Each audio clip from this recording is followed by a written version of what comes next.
Holy crap, finally. Jeez. Alright, hold on. Ow! Motherfucker. Alright, whatever. Alright. This is where hopefully something turns out amazing. Something like a miracle, but who knows. Whatever. It is what it is. We're going to see how this goes.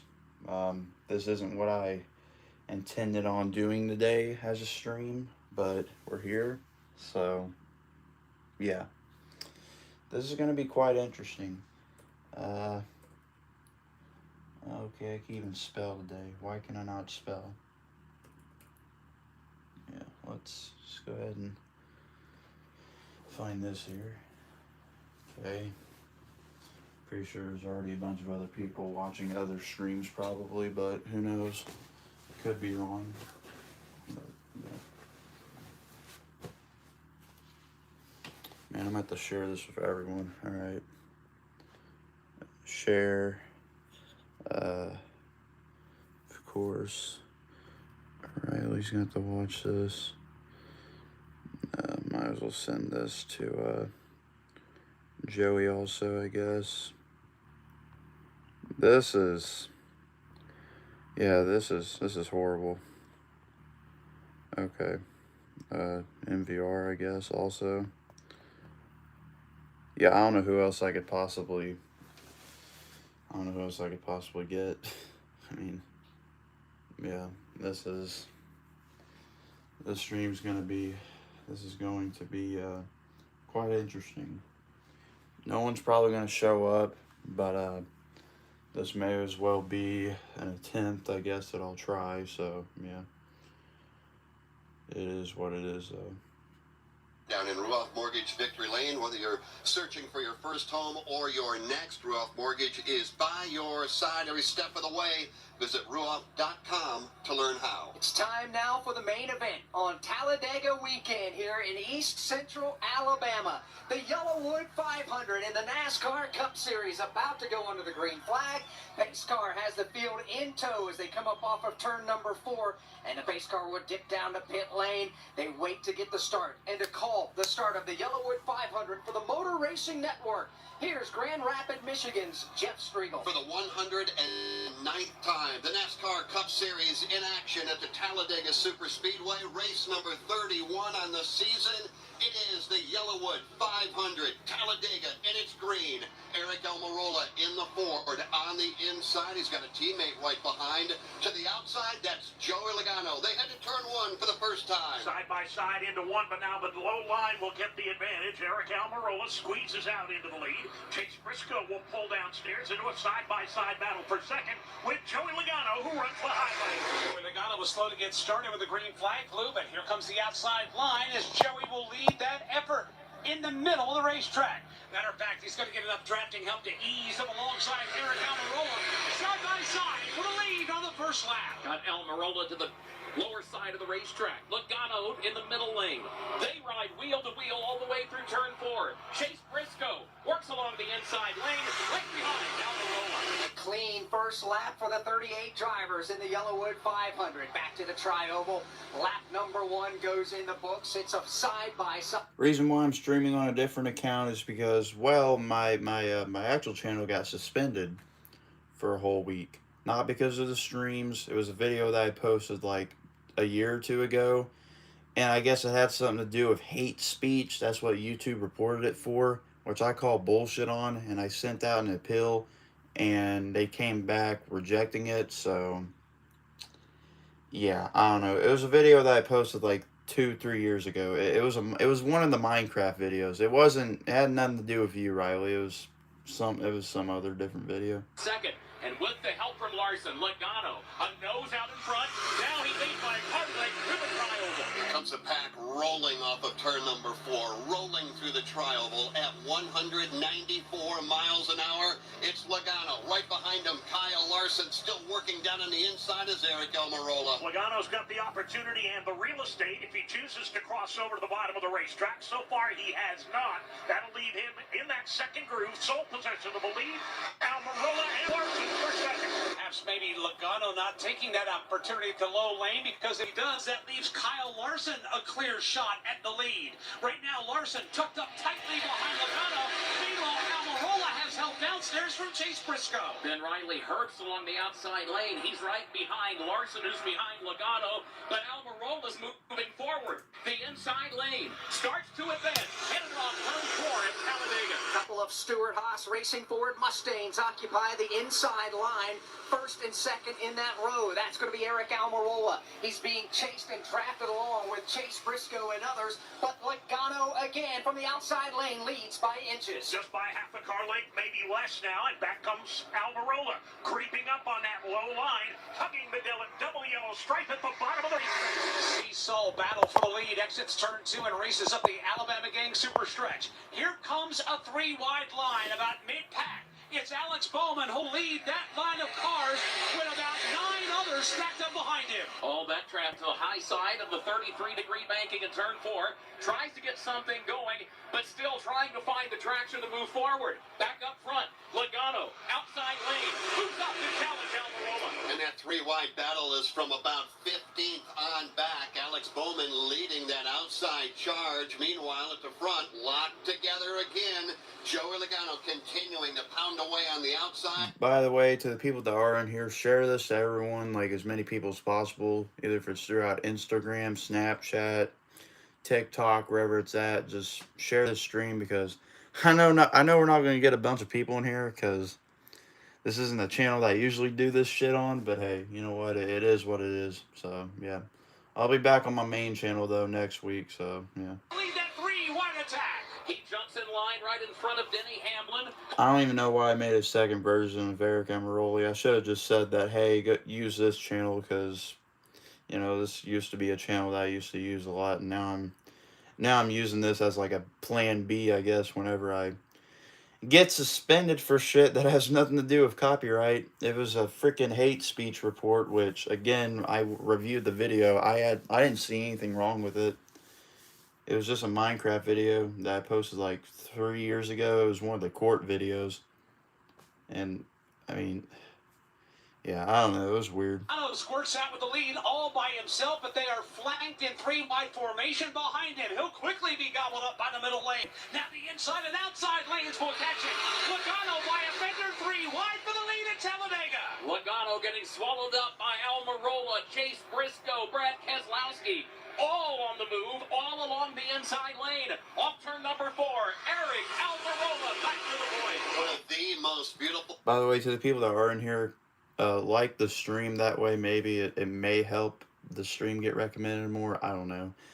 I just think if y'all like it, I think it should help it out more. I don't know. 90 miles an hour. Joey Logano's got the lead. They're 3 wide behind him. Hey, Joey, who you going to block? For the moment, he'll ride dead center in the racetrack on the front bumper of the Kyle Larson. Joey Logano stays in the middle lane. Riley Herbst leads the outside lane. Eric Almirola will lead the lane down low. Everybody jostling for position on the end of the back straightaway.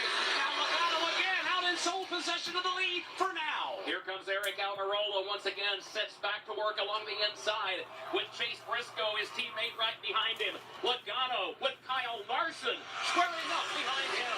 Is indeed the outside lane. That third lane still being led by Riley Herbst. He has yellow tape across the back bumper, letting Denny Hamlin know that that's a rookie in front of him. Hamlin being very patient on the outside lane as he lends assistance. And inches apart at nearly 195 miles per hour. It continues to be Joey Logano. Now Larson breaks free into the second spot. Up the middle, here comes William Byron. I'll be right back. Meanwhile, the outside lane has fallen back into a 3-wide battle for 5th. Riley Herbst still at the controls. Here they are at the front. Logano will change lanes. He'll pull to the bottom and bring Kyle Larson along for the ride as well. Here comes Herbst now, rallies back around to the high side, stacks into the top 3 wide, coming off turn 4.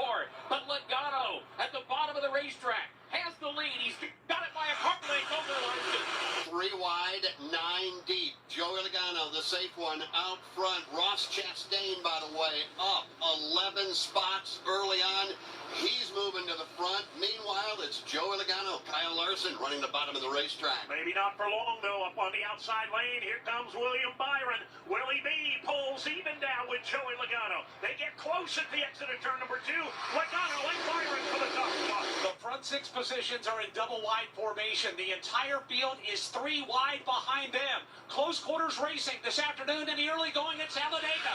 Logano, Byron, wheel to wheel for the top spot. Here's Byron now, starts to move forward. Logano's down low. He's got Byron to the outside, and he's got Kyle Larson right behind him.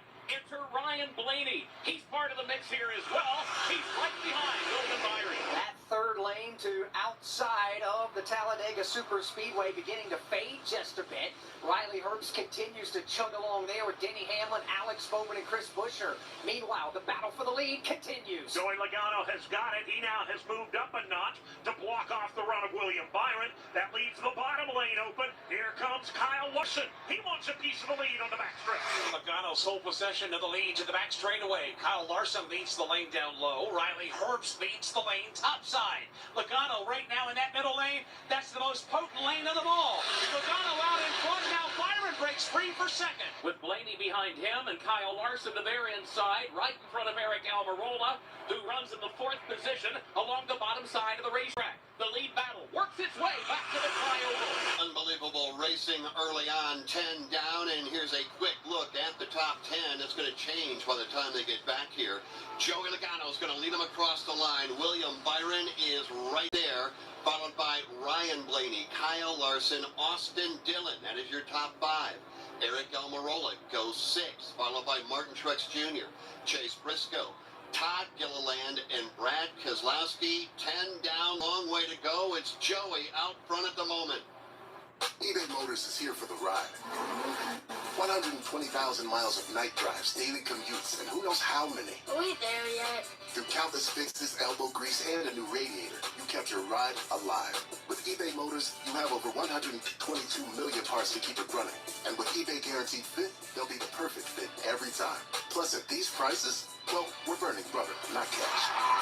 Keep your ride or die alive at ebaymotors.com. Eligible items only. Exclusions apply.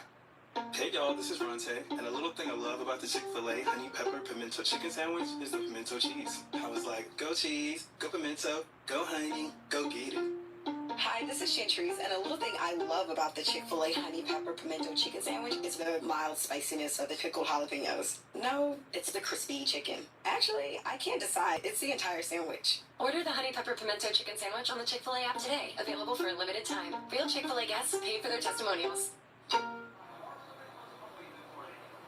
Ty Gibbs now is the man in charge of the extreme outside lane. Riley Herbst had enough, bailed out. He's gone to the tail end of the field, and now it actually begins to break up even closer to the front as a couple of cars diving out of line and making their way to the top side. Todd Gilliland now on the very outside. All the while, Joey Logano down. Logano, Blaney, Byron, Kyle Larson, Austin Dillon, top 5 from Talladega Superspeedway. This is the Motor Racing Network, the voice of NASCAR. Come race day, when the engine's cooling down and the grill's heating up, it's time for a different type of pit crew to shine. So cue the checkered flag, because we've got a winner on our hands. Beef, it's what's for dinner. Funded by beef farmers and ranchers. Curious what drivers talk about during the race? Visit RacingElectronics.com today to purchase a scanner and listen to uncensored audio from every team in the race. Learn more at RacingElectronics.com or stop by and see them in the vendor area today. Welcome to Homestead Miami Speedway, where the sun and sand of South Beach meet the heat of NASCAR playoffs action.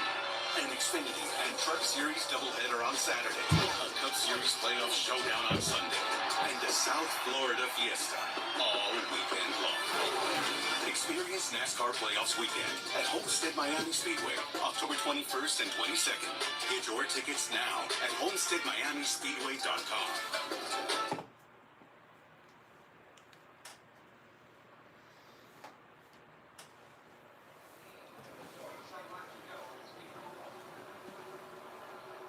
Talladega Superspeedway right now 13 down. Joey Logano leads. Today's broadcast of the Yellowwood 500 is brought to you in part by Yellowwood. For 5-star backyards, it's Yellowwood brand pressure treated pine. If it doesn't have the yellow tag, you don't want it. Field continues to work under the green flag. That outside lane now being occupied, Dave, by a lot of Toyotas. They're beginning to lose ground to the front of the field. Yeah, they drop back outside the top 20. Middle lane now is beginning to formulate something, led by Austin Dillon. Yeah, he will lead the outside line as Logano took the lead. He pulled down to the inside with William Byron behind him. Behind Byron, you've got Blaney, you've got Kyle Larson, and Eric Almirola. With Austin Dillon trying to get someone to come with him to push forward, he's got Martin Truex Jr. He's got Austin Cindric behind him. Ricky Stenhouse Jr. is there. Everybody in that outside lane trying to loop on the front. And everybody still separated front to rear by just 2 seconds. And again, 190 plus miles an hour are locked together, Alex Hayden. How do you even think about trying to make a move and pass and get to the front? We've heard so many different variations. Obviously, you need help in the draft. That all being said, they're saying here with this next-gen car, Talladega Super Speedway down in the garage, it's a little bit harder to slingshot past by somebody. And it's a little bit harder to make passes and maneuvers out there in the draft. But, Jeff, when you look at what some of these drivers are doing right now, it makes you wonder, how hard is it for some of these drivers? Not hard for Ricky Stenhouse Jr. He was at the tail end of the field. He was back there with Carson Hocevar on or around lap 3 or 4. Here we are on lap 15. He's up 27 spots. And Ricky Stenhouse Jr. is running inside the top 10. At the front of the field, guess what? They're 3 wide again. Here comes Truex leading the outside lane back to 1. Martin Truex Jr. trying to snap a bad luck streak on the super speedways that dates back almost to birth. He's on the outside lane trying to power his way to the front. Early on, Riley Herbst was powering the outside line. It dissolved and then quickly redeveloped, and now MTJ is the one that's spearheading that operation. Oh, he's getting a whole lot of help. Eric Jones is basically buried in his trunk in turn 3. Here's Austin Dillon. Middle lane, he has lost ground. Logano at the front of that line, and then Byron down to the inside. But it's the far outside lane, top of the banking, off turn 4, moving forward. Martin Truex Jr. to challenge for the lead. That is where the momentum is on that third lane. Martin Truex Jr. He's got a trunk full of Eric Jones. Looking behind him, it's Ryan Preece, then Tyler Reddick, Bubba Wallace. The third lane is rolling. The former NASCAR Cup Series champion letting it ride on the outside. Martin Truex Jr. halfway up on Joey Logano. Side by side, the battle for the lead. Here comes Truex off the end of turn 2. Behind that wheel-to-wheel battle for the lead. Again, 3 wide formation for the balance of the field. Truex on the outside, Logano in the middle. Here comes William Byron digging hard down low. Blaney shoving Byron to the lead on the end of the back straightaway. Ryan Blaney determined to move up the inside lane and puts the move to shove Byron back to the front. William Byron guides the field off turn number 4. They're stacked up 3 wide behind him the rest of the way. Boy, it looks like you're racing back to the checkered flag, but oh, wait a minute. There's 170 laps remaining. David's insane here at Talladega. It always is, and you were talking about Truex a moment ago. He continues to pound away topside. He's got drafting help in that outside lane, that 3 wide lane for Carson Hocevar and others upstairs, but he's dropped back now toward the tail end of the top 10. Yeah, that outside lane, that third lane against the outside wall, it'll fade back, but now it gets more momentum. Everybody getting stacked up. Everybody begins to shove a little harder. Eric Jones applying the pressure to Truex, 3 wide for third. Here's Truex now. He moves up from third, now to challenge second. William Byron all the way down to the opposite side of the track, right next to the double yellow line, and they're all chasing Joey Logano. He is right in the middle of the racetrack. Byron to the inside. Again, 3 wide for the lead through the tri-oval. Inside lane will advance. William Byron has the Exalta Chevrolet at the front of the field. Lap number 19 goes up on the board. 41 to go here in stage number 1. This is Steve Post. If you love sprint cars, you'll love Wing Nation. Join World of Outlaw winner Aaron Evernham and me every Tuesday at noon Eastern Time on Motor Racing Networks and Wing Nation's Facebook pages. We go live with the weekend's winners and newsmakers from around the country each and every week. You can also also find the podcast of all past shows on YouTube or subscribe to the podcast on any of your favorite podcast providers. Wing Nation, all sprint cars, all the time. The year was 1993. The NASCAR Cup Series season kicked off with the Dale and Dale show at the Daytona 500. Dale Jarrett's got the lead. He goes to the inside. Earnhardt's not going to get him. Dale Jarrett is going to win the Daytona 500 by STP. Earnhardt second. The 1993 NASCAR Cup Series season. All the highs and lows. Relive them all on MRN's exclusive podcast, The 1993 Season. Available on podcast platforms and MRN.com. Lead changes, official lead changes, are counted at the start-finish line.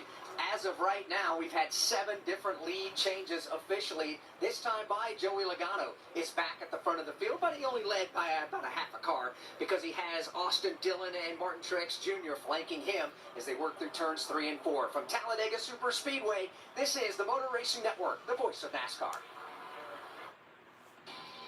For 75 years, NASCAR has been making history. Dale Earnhardt Jr. comes back to the Daytona International Speedway, leading the pack, coming to the line. He will win the Pepsi 400. Catch the next iconic moment as we celebrate 75 years of NASCAR all season long. Chastain did a video game move, drove it and never lifted. Right here on the Motor Racing Network, the voice of NASCAR. This is Steve Post. If you love sprint cars, you'll love Wing Nation. Join World of Outlaw winner Aaron Evernham and me every Tuesday at noon Eastern Time on Motor Racing Networks and Wing Nation's Facebook pages. We go live with the weekend's winners and newsmakers from around the country each and every week. You can also find the podcast of all past shows on YouTube or subscribe to the podcast on any of your favorite podcast providers. Wing Nation, all sprint cars, all the time.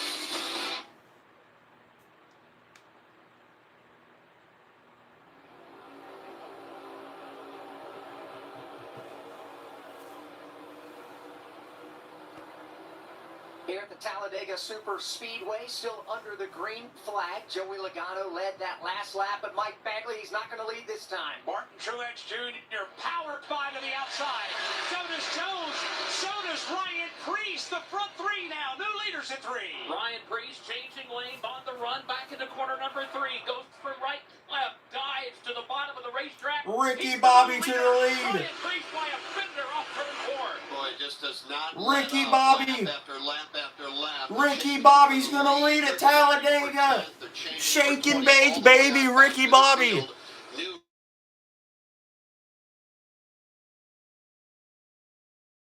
playoff drivers are running here on lap number 23. Martin Truex Jr. is the highest running playoff driver on this lap. He's being scored 3rd. William Byron is 6th. Tyler Reddick 7th. Ryan Blaney 8th. And Bubba Wallace 9th. Kyle Larson 11th. Denny Hamlin 12th. Christopher Bell 22nd. Brad Keselowski's 25th. Kyle Busch 28th. Chris Buescher 29th. And Ross Chastain is back in 36th. Don't worry if you're a fan of any of those drivers. It is very early here at Talladega. Yeah, and we were down in the garage earlier on, and Alex, we had a couple of people that we bumped into. We were talking to them about the playoffs, and they said, you know, it's one thing I still don't completely understand. I hear you say it's the first and in the round of 12. Right now, we're in race 2 of 3, the round of 12. 12 drivers right now competing for the opportunity to become 4 drivers to race for a championship at Phoenix. It's a little bit complicated, but, you know, if you stay with it, you work along with it, pretty easy to understand. It really is, yeah. These 12 drivers right now, we just highlighted them, that are in this round. You want to be the 8 best. Win in this round, and you go on to the next round, like William Byron did at Texas Motor Speedway a week ago. You win here today and you're a playoff driver, well, you'll go on to the next round as well, no matter what happens at the Charlotte Roval next weekend. But everybody else, if you can't win, there's only one winner. You got to score as many points as you can. That is the end of stage number 1, which will be coming up in 35 more laps, and then the end of stage number 2 on lap number 120. The top 10 finishers at both of those lap counts will earn championship points to go towards their total. So there's a lot on the line for these playoff drivers. But what separates NASCAR racing from other sports is if you're not competing in the playoffs, you still have the opportunity to compete every single lap and try to win these races and grab the headlines and all the glory and take a big trophy home. Like Ryan Preece, who is leading right now. Austin Dillon, who is third, also not racing. Ricky Bobby for in the a lead. championship. Now it's calmed down a bit among the top 12. Behind the top 12, they're 3 wide as we work lap number 26. Let's go downstairs and visit with Steve Post for just a moment and talk about when and how we might see the manufacturers work together to come to pit road. Steve? Jeff, the calming down is kind of the calm likely before the pit stop, if you will. To pit of these cars, you've got to be down on the inside lane, and I see a lot of cars starting to snuggle up with that double yellow line down there. What will happen is the crews, they've already predetermined when they want to pit per manufacturer. That's high secret. They haven't shared that with anybody, and you'll see teams start to move around. As a matter of fact, I see Joey Logano's crew putting the helmets on and getting ready to go. Conventional wisdom in this one is we generally try to split this stage. So that would be lap number 30. About 3 laps from now, I would expect us to start to get busy here on pit road with manufacturer pit stops. You have to have a drafting partner coming off the racetrack to make your pit stop and get back out there. The more that come to pit lane, well, that's a double-edged sword. Yeah, that's better drafting help once you come off the pit lane. But more people trying to slow down from 195 miles an hour to 55, that could create some havoc. Oh, I cracked the hull of my new ski boat today. Oh my gosh, why'd you do that? It's not like I was trying to do it, you know. Sorry, that's rough, my bad, bro. Did anyone witness this epic fail? Yes, this video's galore, and now I'm a meme. Accidents don't just happen in sea shanties, so Progressive Boat Insurance has you covered. Take as little as 4 minutes to see what you can save at Progressive.com. Progressive Casualty Insurance Company and affiliates, covered subject to policy terms and not available for all boats or in all situations. From the infield garages to the race shops, NASCAR Hot Pass is your all-access ticket to the latest news from the sport. Well, we got them down, now we put our foot on them. Then that's the attitude you gotta have. I don't think it's a move that can have any success at Martinsville. I still don't know why it worked. Stay up to date with all of your favorite drivers all year long. Get to the Final Four is what every driver in NASCAR's goals are. NASCAR Hot Pass, weekday mornings from the Motor Racing Network. 31 laps to go in stage number 1. Ryan Preece shows the way. You've got Joey Logano second, Austin Dillon third. Ricky Stenhouse Jr. continues to climb the leaderboard. He's gained 31 spots now since the drop of the green flag. He's up to 4th. He's your Daytona 500 champion. And William Byron rounds out the top 5. We stay under the green flag. Everybody stays on the racetrack. We do, however, expect some pit stops coming up shortly. From Talladega Superspeedway, this is the Motor Racing Network, the voice of NASCAR. Hi, I'm Kyle Penn.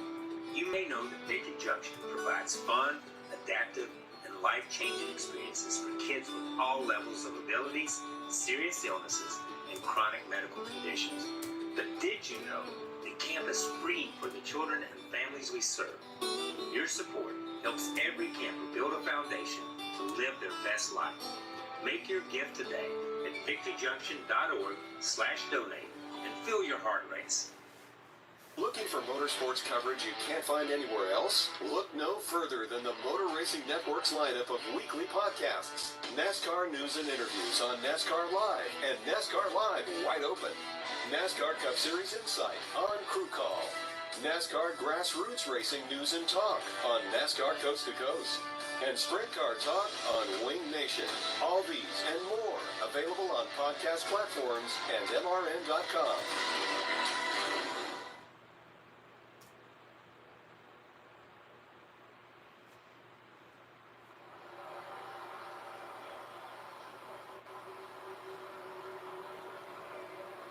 While Ryan Preece continues to show the way, things begin to tighten up from second on back as it gets double wide yet again.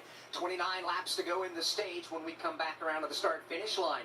The NASCAR Powerball playoffs are in full swing, presented by the Powerball. Powerball, the official lottery game of NASCAR, and home to the NASCAR Powerball playoff. Choose the Powerball jackpot, or chase the Powerball jackpot anytime with drawings every Monday, Wednesday, and Saturday. I wish you could choose the jackpot. Yes, we would have chose, when was it, last night, I believe? Yeah. I don't know if we won. All right, so right now it looks like a high-speed 90 mile an hour pace lap led by one car out front. Guess who? Ricky Stenhouse Jr. You mentioned it a moment ago. He started all the way back in 35th position.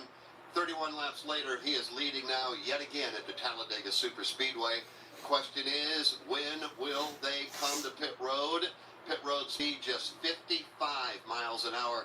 That in itself, Alex Hayden, takes a lot of skill when you're running 190 bumper to bumper in the draft, trying to slow that car down to 55. It is a challenge because these drivers, certainly they don't take the speed for granted, but they do somewhat get lulled into a safe space. They don't quite figure out how fast they're going until they have to slam on the brakes and gear shift down to get slowed down to 55 miles an hour, and they realize, oh my goodness, 190 to 55 is a hard stab at the brake pedal, and you got to be careful because you can't spin the tires and lock them up because you may be doing Sunoco fuel only. You may be changing only right side tires. But if you slide the tires and smoke them and flat spot them, that forces the pit crew to have to do an audible down there, which means more time on the pit lane, and your drafting partners may be gone before you can complete your service. Right now it is a classic Ford versus Chevrolet battle at the front of the field. You've got the Ford on the inside. That is Ryan Preece.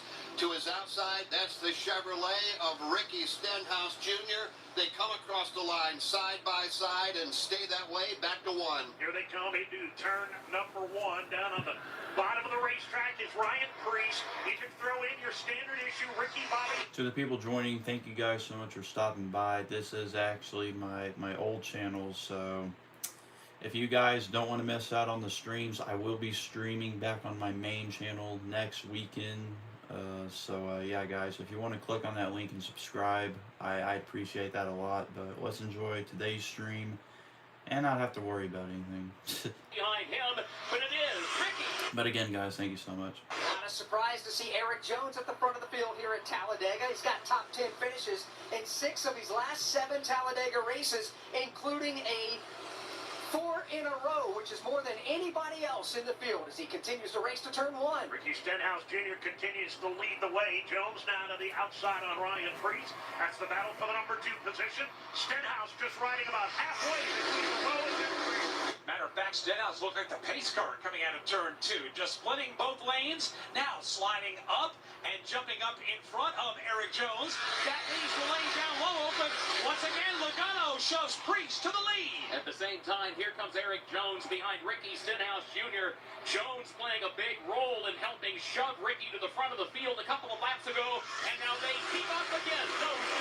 Ricky Stenhouse Jr., a 3-time winner at this level. His first career win came right here at Talladega back in May of 2017. He will lead them again across the line, courtesy and help from Eric Jones. Ricky Stenhouse Jr. traditionally willing to make those aggressive Talladega moves that every once in a while will take you to victory lane. Every once in a while we'll have you upside down on the back straightaway. Here comes Ricky Stenhouse Jr. He'll start on the inside of the racetrack.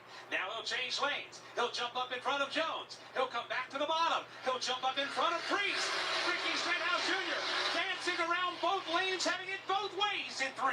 Moves back to the right now toward the middle portion of the banking in turn number 4. That leaves room for Ryan Preece to move up the inside lane. But on turn 4, Ricky Stenhouse Jr. in front. Daytona 500 champion from JTG Doherty Racing showing the way at Talladega. Stenhouse with the lead. Eric Jones is second. Austin Cindric is right there in the number 3 spot. He too a Daytona 500 champion. Cindric in that middle lane. Everybody except toward the tail end of the field running either in the low or middle lanes right now. They're all chasing Ricky Stenhouse Jr. Eric Jones latches onto Stenhouse. He is second in line on the bottom of the racetrack. Now they're side by side for the 3rd position. You've got Austin Cindric, that is, who'll get a little shove. They were wheel to wheel with Preece, but Cindric now gets the advantage in 3. Finds himself toward the middle portion of the banking outside lane, but now shifting lanes down low. He finds an opening there, and he decides to dive down to the bottom side of the racetrack. Cindric does. He's in the 3rd spot, getting back to the trial.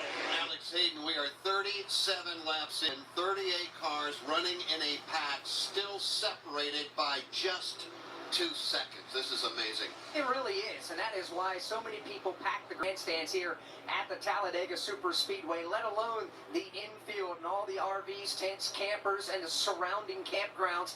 It truly is an amazing spectacle to watch the colors as they flash around through the Alabama sunshine.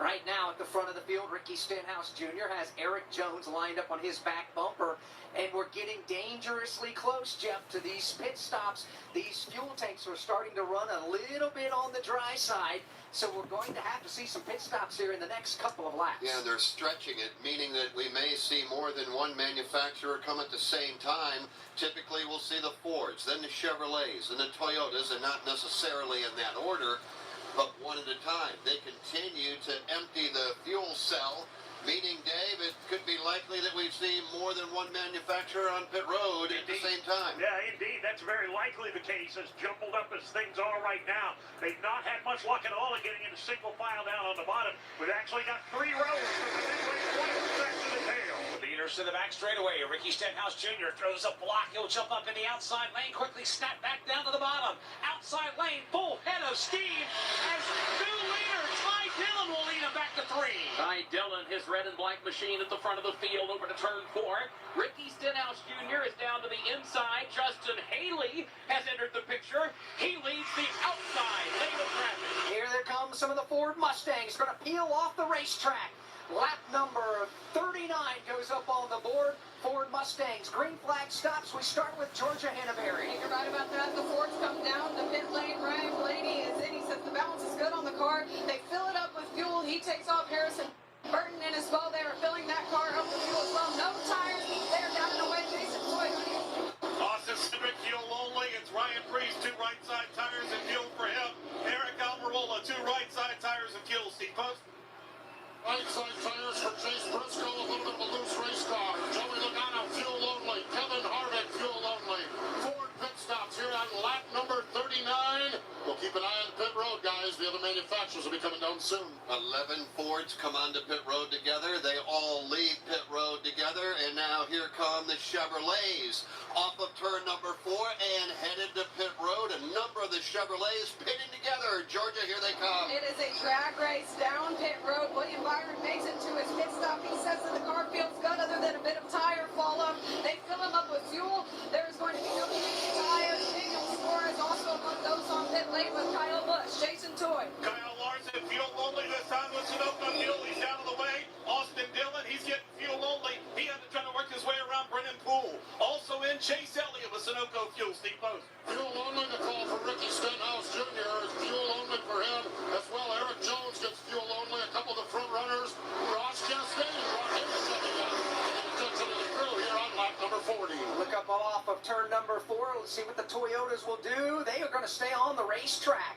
The majority of the Toyotas, which are leading the race for the most part, are going to stay on the track. Christopher Bell, Ty Gibbs, Mark Truex Jr. is in that mix. Just a handful of other drivers will peel off the track this time. Ty Dillon is one of those drivers that will come in to make his pit stop. So right now we've got, 2 different drafting groups, Jeff, on the track. The lead group, which is yet to make a pit stop, is on the Alabama Gang Super Stretch. The other 2, the Fords and Chevys, are exiting turn number 4. And you got to give the advantage right now to Chevrolet. They have come off the pit road and have gotten in front of the Fords. Ricky Stenhouse Jr., Kyle Busch, William Byron, Daniel Suarez, and 1 penalty so far has been handed out. Too fast on pit road for Eric Jones. Actually, it was over the wall too soon for Eric Jones. Here come the Toyotas. As expected, lap number 41, and here they come.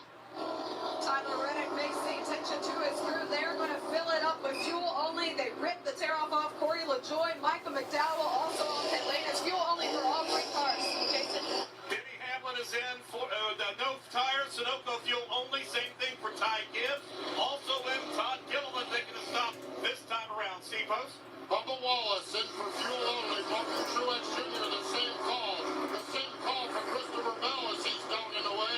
Also had Riley Herbst from the Ford camp in here on Carson Hosenarm. And also on pit road, you guys mentioned, here's Eric Jones. 55 miles per hour serving that painful penalty. So he's going to hope to caution flag comes out much sooner rather than later. Now, we will definitely get one in 17 more laps at the conclusion of the stage. I would say at the moment, as everybody's made their pit stops, the Toyotas coming up to speed on the backstretch are going to fall in behind the Fords and the Chevrolets, and just like that, 3 rounds of green flag pit stops. The entire field, with the exception of Eric Jones, who had to serve the penalty, has accordioned right back together. And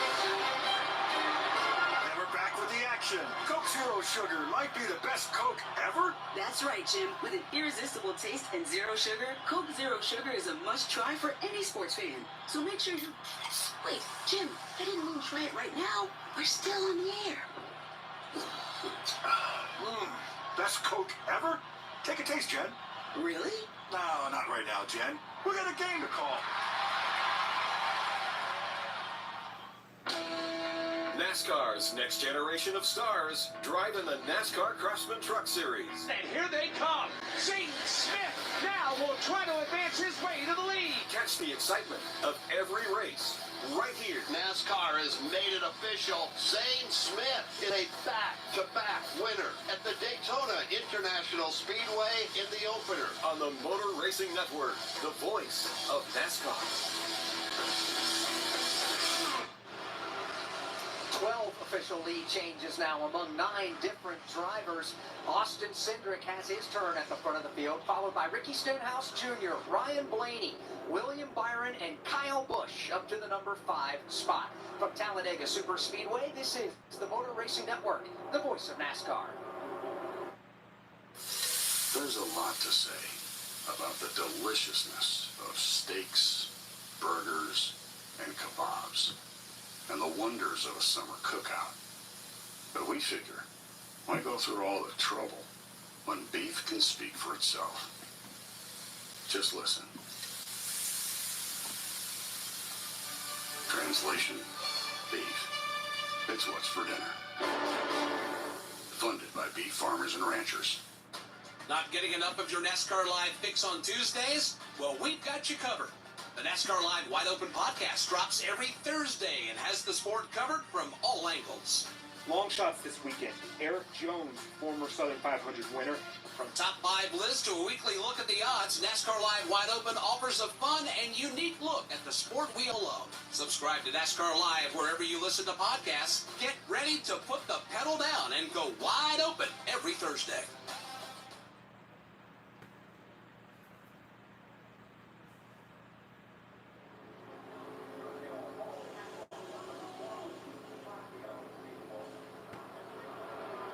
Here at the Talladega Superspeedway, a beautiful day for NASCAR Cup Series racing. With our premier partners, Busch Light, Coca-Cola, Geico, and Xfinity. Field has tightened back up at the front 4 or 5. Jeff have begun to find some single file ground at the bottom of the racetrack. Tell you what, the car I'm keeping my eye on is that 2-car out front. Austin Cindric looking very good and leading right now over his teammate on lap number 46, soon to be 47. Ryan Blaney is second. Ricky Stenhouse Jr. is third, followed by William Byron and Kyle Busch. That's your top 5. The rest of the top 10, Kyle Larson. How about Justin Haley doing what he does so well, and that is run on a drafting track and run up front. Right now, Justin Haley, 7th. Chase Elliott, Kevin Harvick, and Chase Briscoe. That's your top 10 at this point, Alex. We'll give you a look at the rest of the top 20 as they come by the start-finish line. There's a third lane beginning to roll, led by Daniel Suarez.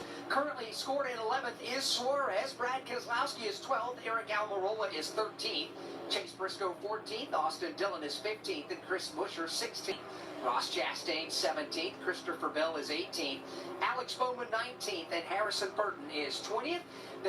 Harrison Burton did confirm yesterday here at the Speedway that he will indeed be back next year with the Wood Brothers racing team. So Harrison will be back in the 21 car. Right now, the driver out front is also the winner of the Daytona 500. That happened in February of 2022, driving for Roger Penske, the Team Penske Ford Mustang of Austin Cindric. And of course, he's got his teammate right behind. That's always a comfortable feeling when you know that Ryan Blaney is riding right behind you. Quick reminder also, Alex, stage 1 done in 12 laps. It will will be, and top 10 finishers of the stage will be rewarded in points, and that is huge for a lot of these playoff drivers. Lap after lap, the points change because it's 1 point per position through the running order. As we sit right now, Kyle Busch is in the playoff next round by 1 point. Christopher Bell is out by 1. Martin Truex Jr. out by 4. Joey Logano out by 22, and Tyler Reddick out by 25 as they run right now with a lot of laps left. Now, playoff drivers in the top 10. Ryan Blaney second, William Byron 4, Kyle Busch and Kyle Larson 5, 6. They're the only playoff drivers in the top 10, but it's liable to change. Changed at the front of the field. Ricky Stenhouse Jr. back out front. He goes to the outside. Another car diving down to the inside. Ricky Stenhouse Jr. running that second lane and down low. It's that 2 car of Austin Cindric. He'll power back to the lead. Pick up for Ryan Blaney. He'll lead the inside line. He and Blaney both down there. Ricky Stenhouse Jr. moving back to the middle lane of the racetrack. He's got Kyle Busch and others stacked up behind him, but here comes that inside line. It's rolling again, led by the Cindric car. Here comes Ryan Blaney right behind him. Cindric now scoots up just to the inside of Ricky Stenhouse Jr. Stenhouse, a fender out in front. Cindric is there. Kyle Busch also in the mix. As they're beginning to close in on the Eric Jones car to swallow him up and put him a lap down. The Xfinity fastest lap of the race has been run by Austin Cindric. He turned a lap at 193.193 miles per hour. Introducing the next generation 10G network, only from Xfinity. Get the fastest internet with a reliable connection so everyone can be online at once. The future starts now. Xfinity, proud premier partner of NASCAR. 50 down, 138 remain. And Mike Bagley, when you make that one little mistake on pit road, you know, the crew over the wall too soon, you go a lap down in a hurry. They drive you like you're tied to a stump. And that's exactly what happened to Eric Jones coming off the end of the Alabama Gang super stretch. Eric kept that Chevy to the bottom of the racetrack.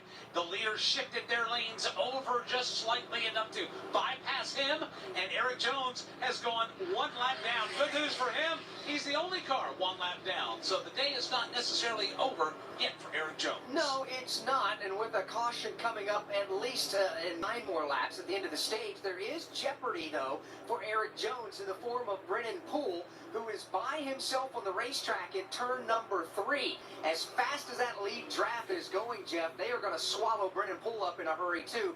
So Eric is going to have to do what he can to try to pass Brennan Poole.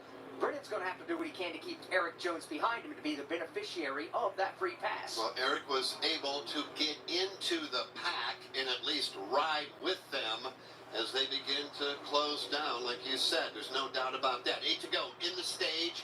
Guess what? Side by side again or still. Either way, Dave, you got the Ford on the inside, the Chevrolet on the outside. And I'm going to go with still on this because it's still Austin Cindric on the bottom. In the middle, that's the Ricky Stenhouse Jr. machine.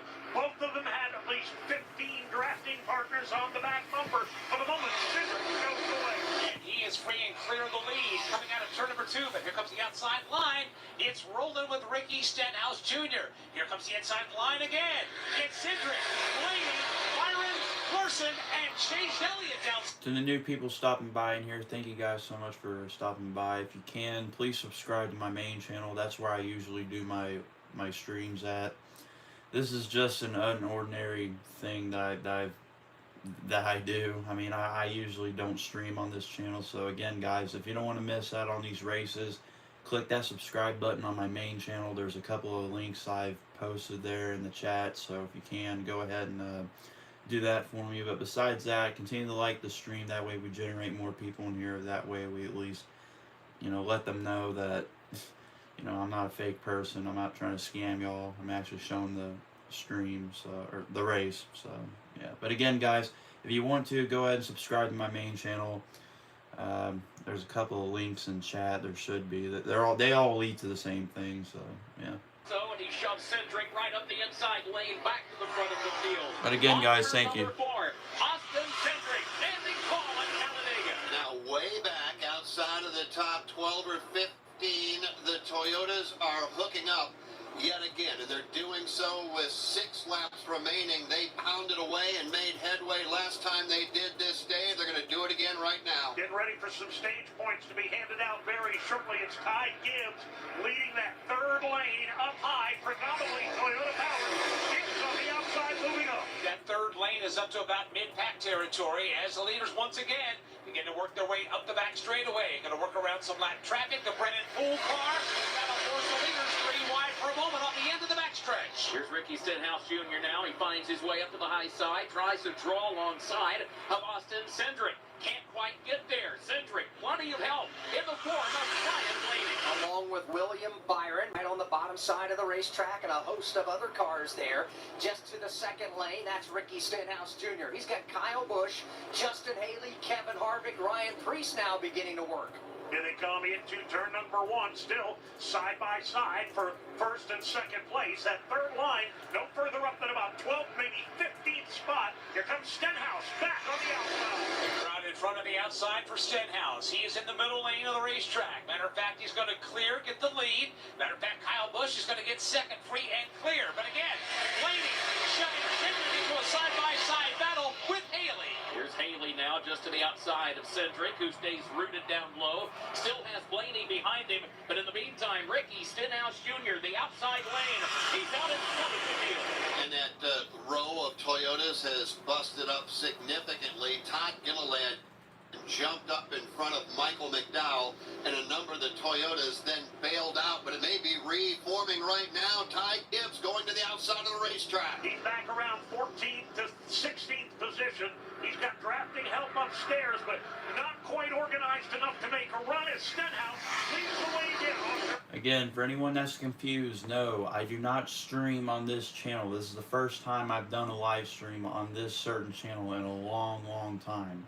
I don't usually use this channel anymore. This channel isn't really active. So again, guys, if you are confused, subscribe. Sorry, I can't even speak. Subscribe to my main channel. That's where I do these streams at. This is just an unordinary thing. This is the first time thing I've done. So yeah. Not making up any ground now. Again, guys, subscribe to the main channel. Pit road as we stay under green is Chase Briscoe. Perhaps a little strategy being played here before pit lane closes. 3 to go in the stage. Here they come into turns 1 and 2. It's Cindric downstairs by half a car length. Stenhouse hanging right with him. Cindric tries to push him up the bank. They get away. And by the way, yes, I am Eric Emeroli. So for people that are wondering, like, how the heck is he streaming? Who is this guy? Yes, it's me. I do the streams. This is just a different channel. This isn't my normal channel, okay, guys? So I'm sorry if y'all are confused, okay? I am Eric Emeroli. Just if you don't know who I am, subscribe to the channel. And yeah, not this channel, the other one, the one that I have a link for. Not just look in chat. White boy, big moment right there. This is so confusing. And Brad, I'm gonna make so many people have their heads hurt. Like, this is bad. he's at the front of the field. Cindric continues to show the way by just defended, but here comes Ricky Stenhouse Jr. again. Powering up in that second lane. They power off turn number 2. It's Stenhouse climb over. Side by side. No 3-wide action, though, so far in the front of the field as more cars about to go a lap down. Carson Hocevar is there. Also, B.J. McLeod there as well. And Stenhouse and Cindric continue their race for the lead. With Stenhouse working the middle lanes of the banking in turns 3 and 4, has to squeeze underneath the McLeod car. At the very bottom of the racetrack, Austin Cindric still has the race lead. He does indeed as they bear down on the car, the last car in the lead lap, Carson Hocevar. They thunder to the line to start the final lap of stage number 1. Cindric leads the way. Blaney, Stenhouse, side by side for second. Stage points on the line, and the battle is inches apart for the number 1 position. Yes, Paul, I do stream every NASCAR Cup race. Trust me, I do. Just subscribe to my main channel, Eric Emeroli. Just subscribe to it. Yes, I do. I promise. You can check if some of my streams are still up and they haven't been deleted yet. Go ahead and check. There should be some up there for proof. Oh, Chastain! Oh, Chastain just ate shit on the final lap of stage 1.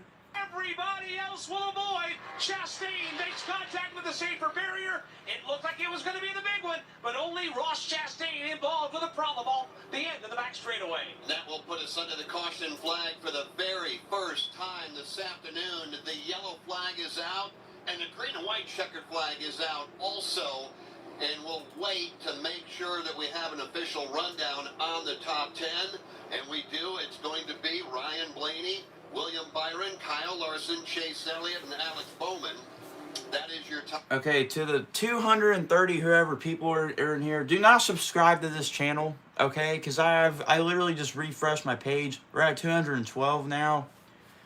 I mean, it would be pretty cool to see this channel get 1,000 subscribers too, but then again, I'm not, guys, like I'm trying to tell y'all, just subscribe to Eric Emeroli. That is my main channel. That is where I do my NASCAR streams at. I don't do them on here. This is the first time ever.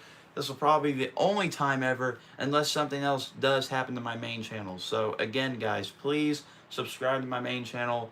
I'm sorry, I'm not trying to be mad at y'all or, you know, complain. Just, guys, I don't want y'all getting confused. This is not my main channel. My main channel is in chat. Just click on that link. That's where I do my streams at.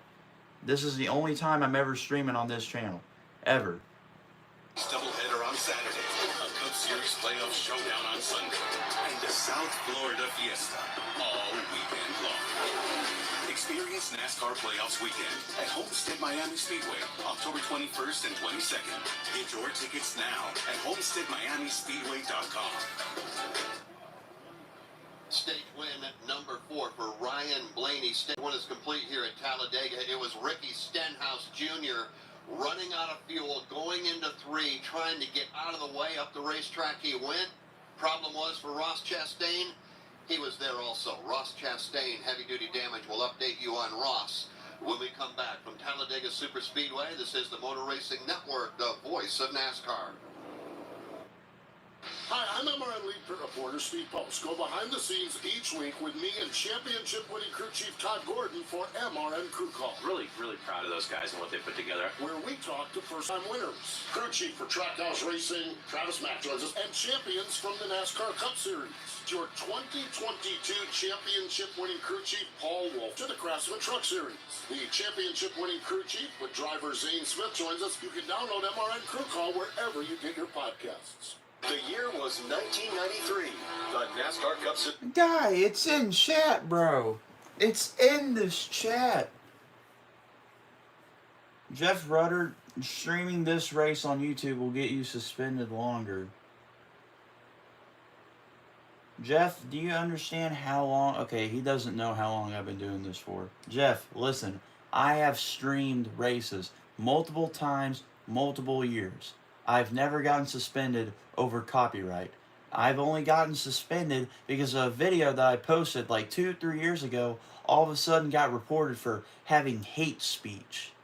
This had nothing to do with copyright. This had nothing to do with any of that at all. That's not the reason why my main channel got suspended. Okay? This is the only time that I'm ever using this channel for streaming, is for this. Anytime that my main channel, if something happens to it, I'll come over here on this channel and stream on here. That me streaming these races are not the reason why I'm getting suspended. Someone watched a video that I posted like 2-3 years ago, and I guess it got reported for hate speech, even though I clearly reviewed the video and there was nothing bad in it at all. Yet I still sent that appeal to YouTube, and they even bothered. They just, you know, they didn't care. They just said, all right, whatever.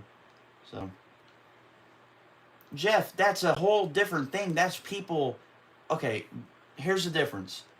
People, oh my God, okay, Jeff, my streams have never gotten reported. There's only been a couple that have gotten reported because they've either had a stream themselves and they got jealous of me having more viewers than them. Just saying that YouTube can be weird sometimes. They can be. Like, they literally got my channel suspended of a video that I didn't even know about. A video that I posted like 2-3 years ago. I mean, or the uploader took it down themselves. Yeah, that's what I'm saying, yeah. Nah, but again, guys, like, look, I'm not trying. Brandon, get your fucking bitch ass out of here. Fuck off.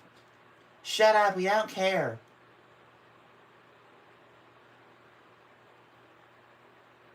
Jesus Christ. Either y'all two fucking be thankful or y'all can be greedy as shit, alright? I can talk. I can say whatever I want. It's my fucking stream, alright? So, eat my big fat fucking dick, alright?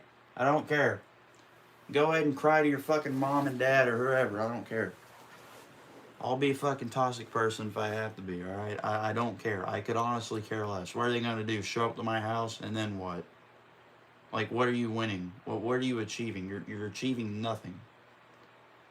So quit shit talking, you know, quit being greedy and quit bitching and appreciate for what I do. Anyways, now I'm done rambling about it. Subscribe to my main channel. It's right there. I'm going to fucking spam the link 100 times because some of y'all still don't understand that, hey, look, this is my main channel. Alright? This is my main channel. This is not fake. It's real. That is my main channel. That is my main channel, guys. I just need y'all to click on that link, subscribe to my main channel. That way, whenever I do get unsuspended, which I only got like a day or two left, but once that channel gets unsuspended, I will be posting videos back on that channel and I'll be doing the streams on that channel. Don't subscribe to this channel. This channel, like, this is the only time I'm ever doing a live stream on this. Ever. Ever. Unless something else ever happens again to my main channel, which I don't think anything should, but I'm not going to say that fully because anything can happen, so yeah, I'm not going to be all confident and everything, so yeah. But guys, seriously, just go subscribe to my main channel. That's all I need you to do. Go subscribe to my... Hell, literally, if you don't believe me that I'm Eric Amaroli, literally click on this channel, go to my bio, and it literally says it right there. It says, alright, update, subscribe to Eric Amaroli. Like, that's literally my main channel. That's my main... Why are you... What? What? Lucas, what? Why are you here now? What, on this channel? Well, reason why my other one got suspended. Riley, just explain them the whole situation. If it's... Just explain to them. Look, guys, you need to see my face. Do you need to see my face? Ah! Oh, God. I almost fucked up. Alright. You guys need to see my face before I fix the camera again. It's me, okay?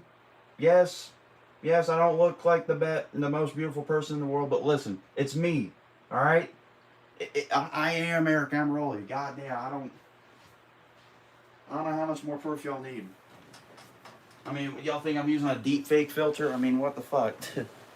I mean, guys, trust me, it's me. I wouldn't lie to y'all. I'm being for real. Nah, but guys, seriously, like... Viewer limit? You kidding me? There's a viewer limit? Viewer limit. Get more subscribers to get more viewers next time you go live. Bruh, so I can only have like 200 plus viewers in here? That's it? I can't have like 1,000 people? That's stupid. So, just because this channel doesn't have, you know, like 1,000 subscribers or whatever, that means I can't get more and more people in here to watch. That's stupid. Okay, guys, well, look. Okay, subscribe to my main channel, but also subscribe to this channel, too. The hell with this. Subscribe to both channels, alright? I don't care. Y'all do whatever. But, again, here's the link. I'll spam it as many times as I want. I don't care. Just subscribe to that channel. That's my main fucking channel. Hot as yellow meets Dega. So buckle up for the biggest, loudest, fastest race of the season. For creating your own 5-star backyard, you can always trust Yellowwood brand pressure-treated pine. And remember, if it doesn't have that yellow tag, believe me, you don't want it. Here at the Talladega Super Speedways, we've just got the one-to-go signal this time by. That means the field's coming to the Geico Restart Zone, presented by Geico. Switch to Geico today and see all the ways you can save. It's easy. Simply go to geico.com to get a rate quote and get started seeing how much you can save. Let's out on that Chevrolet Camaro pace car. We'll go back under the green flag, and we'll do it on lap number 65. Ryan Blaney to the inside, and his good friend Chase Elliott to the outside. That's a Ford on the inside, a Chevrolet on the outside. Right behind them, you've got Kyle Larson, Liam Byron, Alex Bowman, Joey Logano, Austin. Again, guys, subscribe to my main channel, but I guess if you want to, whatever, you can subscribe to this channel too, but Again, guys, if you don't want to miss out on these streams, I do them on my main channel. I don't do them here. This isn't normal. This is not what I normally do. So, yeah. I want y'all to understand that. I really do. To go. It is not. They have a problem getting fuel in that Ford Mustang. Greg Zipadelli, the competition director, said there's something causing an air bubble in the line. They actually went under the trunk of it, and they really don't know they got it fixed. That's a major problem. A playoff driver also having an issue, Christopher Bell. He's hooked into something somewhat solid. He's got some pretty good right front damage. They've got him back on the racetrack now, but keep an eye on Christopher Bell, one of our playoff drivers, with some damage as well. A lot happening here at the end of Stage 1 at Talladega. Well, that's for sure. Massive crowd on hand, too, by the way, for the Yellowwood 500 at Talladega. Kurt Becker is just outside of turn number 3. Kurt, we are ready to go back under the green flag. Literally what happened, Lucas, is that it was a video that I posted like 2 or 3 years ago. And it had something to do with, like, me playing Minecraft, I guess. And I had a couple of friends playing, too. And I guess the video got reported for hate speech, which then YouTube reviewed it. And then they saw the opportunity of, like, hey, let's suspend, you know, Eric. And I was like, bruh. And they suspended me for a whole week. So, yeah. I did send an appeal, though. But they came back to me and they just said, all right, your appeal didn't work. And I was like, bro, you didn't even look at the video, so... Yeah, I don't know. I reviewed the video myself, and there was nothing wrong with it. I guess some kid just got really butthurt, because I guess we might have said, like, one cuss word. And, yeah, I don't know. It was stupid, though. So, I will be back on my main channel, though, in, like, a couple of days. So, I will be back streaming on that channel. So, yeah. It has nothing to do with the copyright. It has nothing to do with the streams. That's what surprises me. I thought I got suspended because of me doing these streams. But that's not even the reason. So, I still got the green light, I think. So, yeah. Who is your favorite driver? It's pretty obvious. Eagles fan. Subscribe to this channel and you'll see. It's pretty obvious. It's pretty obvious. Look at the channel name. Alright? There's one letter difference.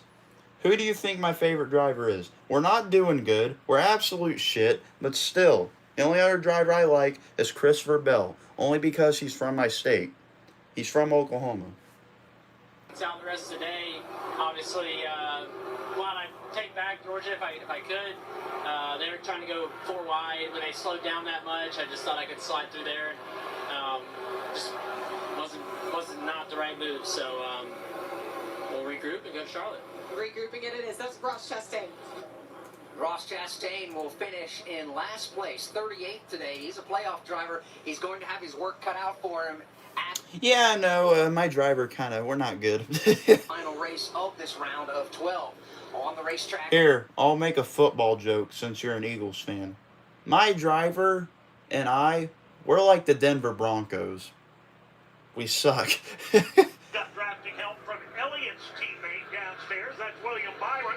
Another Hendrick car, Kyle Larson, second in the hybrid. Ryan Blaney in the Team Penske Ford Mustang, surrounded by Hendrick Motorsports Chevrolets. To his right elbow, it's Chase Elliott with Kyle Larson in tow. Behind Blaney, you've got Byron, Logano, and Ty Gibbs is in the mix. Here they come now, back into corner number 3, Blaney.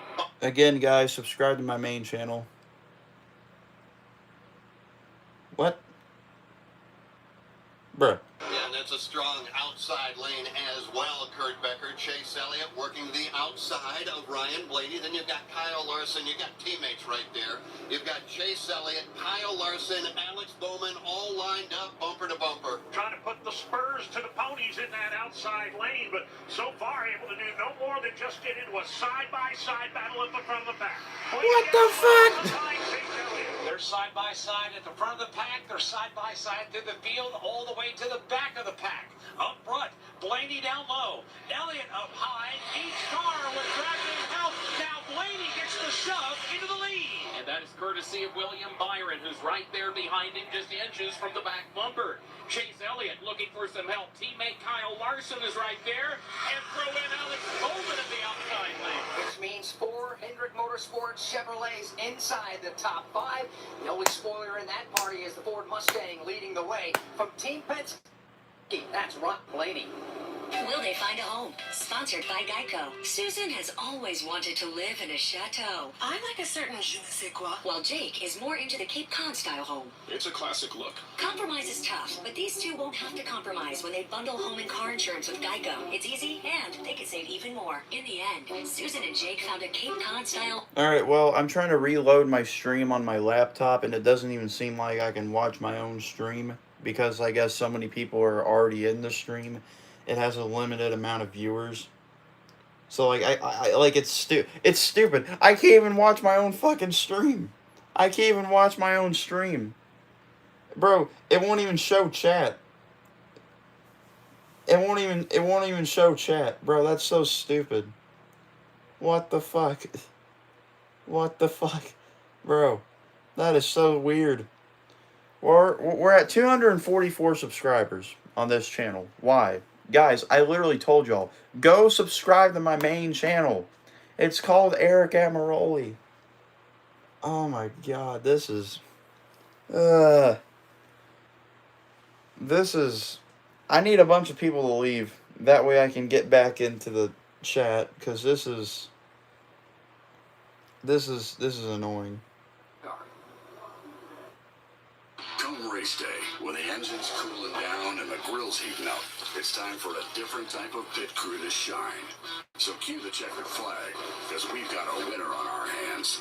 Beef, it's what's for dinner, funded by beef farmers and ranchers. Curious what drivers talk about during the race? Visit RacingElectronics.com today to purchase a scanner and listen to uncensored audio from every team in the race. Learn more at RacingElectronics.com or stop by and see them in the vendor area today. For 75... I need people to leave. I need people to leave. I need people to leave right now. I need people to leave. I know they all want to watch the race, but I need people to leave. I need enough people to leave to where I'm at least able to see the damn stream myself. Because I can't be streaming without, not seeing chat. I need to see chat at least. I have to see chat. That way I at least mandate everything, Oh, God. I need people to leave. Leave the stream. God damn it. I usually don't say these things, but leave. God damn it. I can't even get into my own fucking... Look at this shit. I can't even get... Look at this.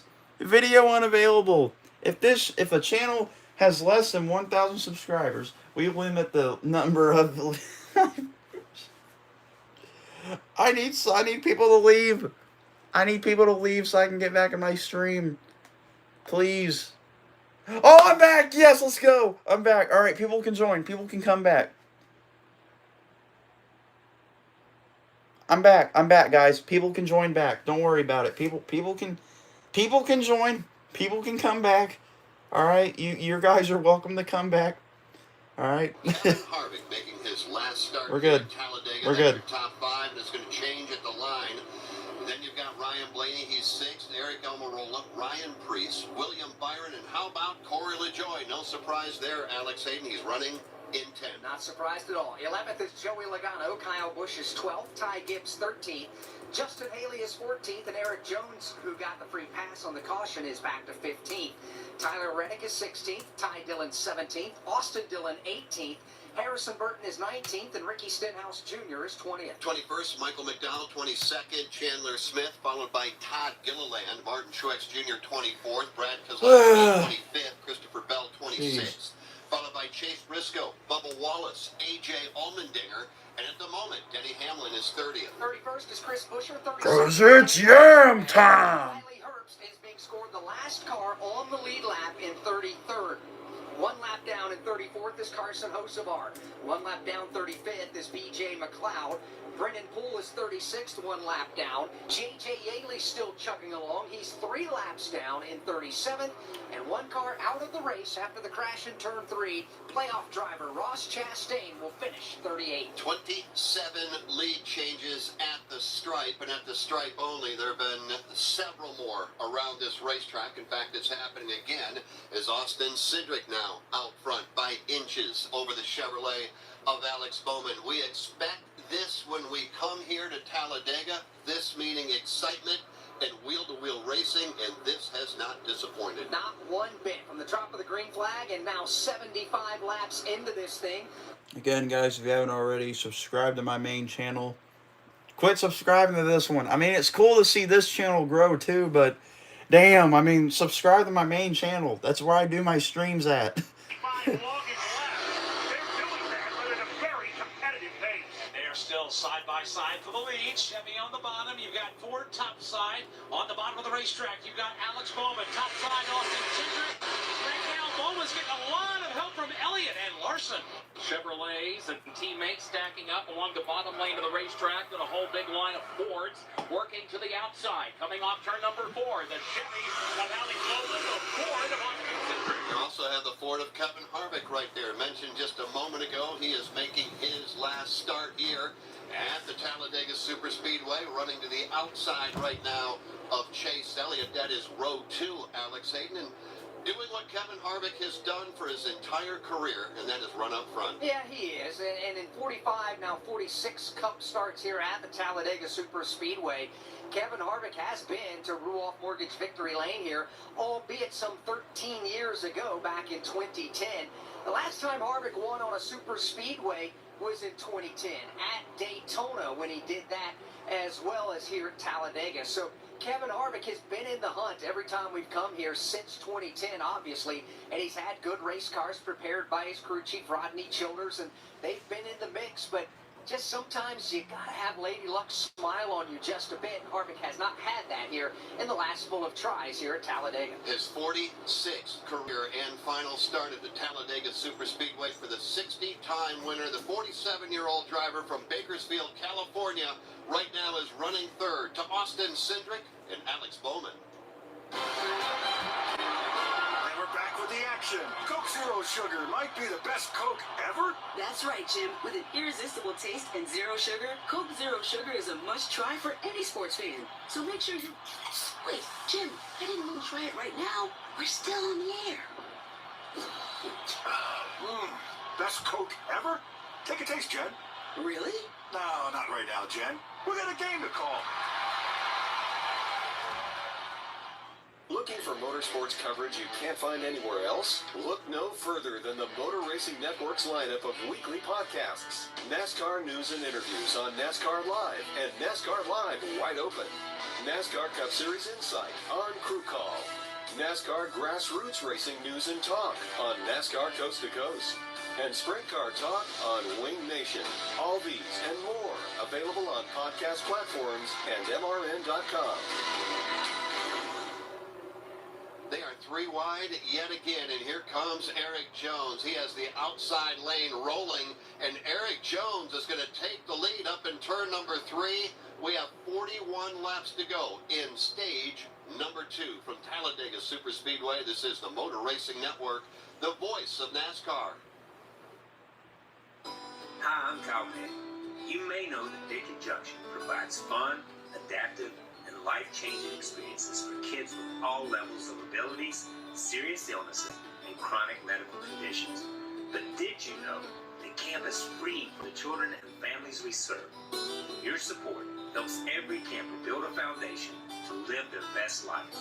Make your gift today at victoryjunction.org/donate and fill your heart race. The Tough Trucks of NASCAR, an exclusive podcast from the Motor Racing On Network. for today, green flag is in the air. He will take the field quickly to turn 1. Relive the moments of the NASCAR Craftsman Truck Series from its debut in 1995. Checkered flag in the air. Skinner wins with the inaugural for the NASCAR Truck Series by Craftsman. The legends of the NASCAR Craftsman Truck Series. Todd Bodine wins 4 in a row on super speedways. The Tough Trucks of NASCAR, available on podcast platforms and MRN.com.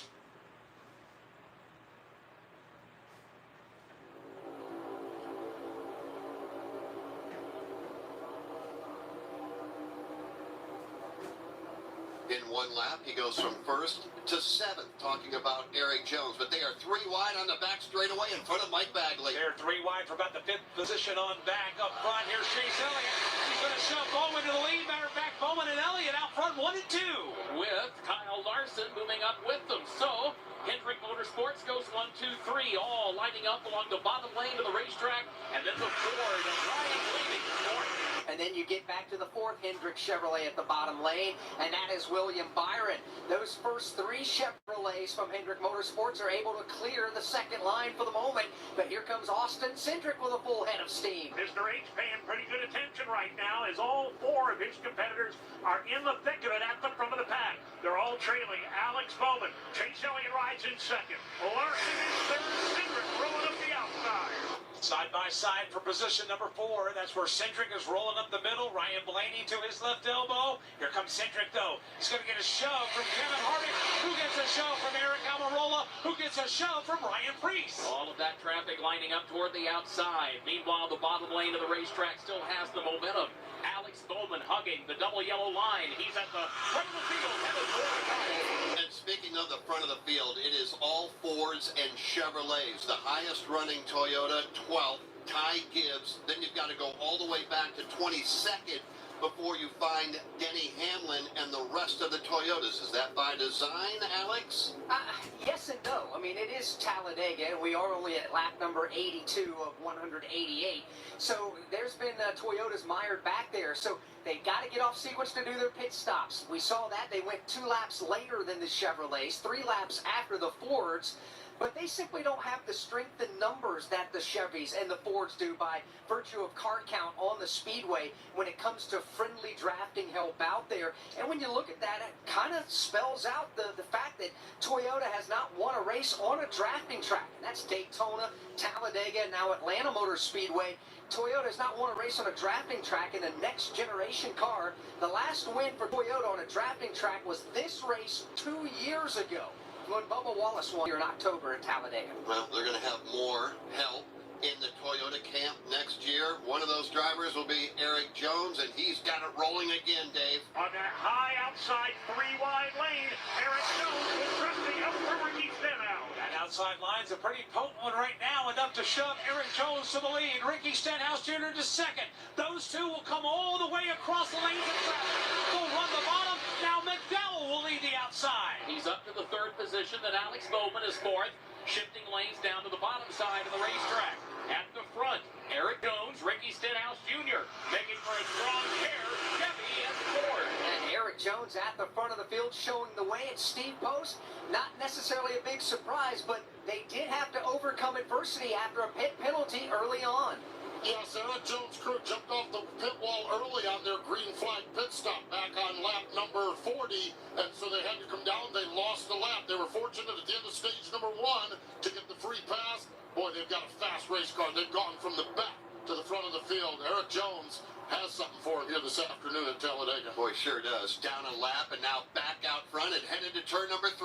Legacy Motor Club with Eric Jones. JTG Doherty racing with Stenhouse, 1 and 2. Working the bottom side with Austin Cindric swung off to their outside, headed through turn 4.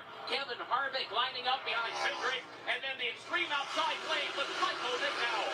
Here they come up off turn 4. How about the third lane? Has 3 front row Motorsports Ford Mustangs in a row. Michael McDowell spearheads that line. He's got Todd Gilliland and rookie Riley Herbst on his back bumper. Riley Herbst has spent some time at the front of the pack in one of his early Cup Series outings. He's cracked into the top 10 right now as he follows his front row Motorsports teammates upstairs. Everybody's going to have to squeeze around some lap traffic. Going to go 4 wide out of turn number 2, and they'll do it successfully. Jones still leads the way on the bottom as everybody now trying to squeeze past the Brennan Poole car off the end of the backstretch. In the meantime, by the time it all shuffles out, Michael McDowell to the lead, high side of the racetrack. Todd Gilliland right behind him, then Riley Herbst. Now the middle lane starts to rally up with Austin Cindric. Dave, let me take you back to Talladega. McDowell, Gilliland. I think they've done this before, although this time it is the younger Gilliland. They go 1-2, headed back to the corner. They know exactly how the game is played. Front Row Motorsports has had some very good days here and at Daytona. At the front of the pack, the former Daytona 500 champion, Michael McDowell, shows the way to the backstretch. Bright yellow Ford Mustang powers around the outside and powers his way to the lead. That's the fastest lane of the 3. The outside lane. Austin Cindric leads the middle. The bottom lane led by Eric Jones is going to fade out of the top 10. Michael McDowell changing lanes, goes to the top of the banking to the bottom side, and anchors the field coming off turn number 4. McDowell with the race lead. He's up by a car length over Gilliland. Drift back up to the outside lane does Michael McDowell. Now drift right back down to the double yellow line to driver's left.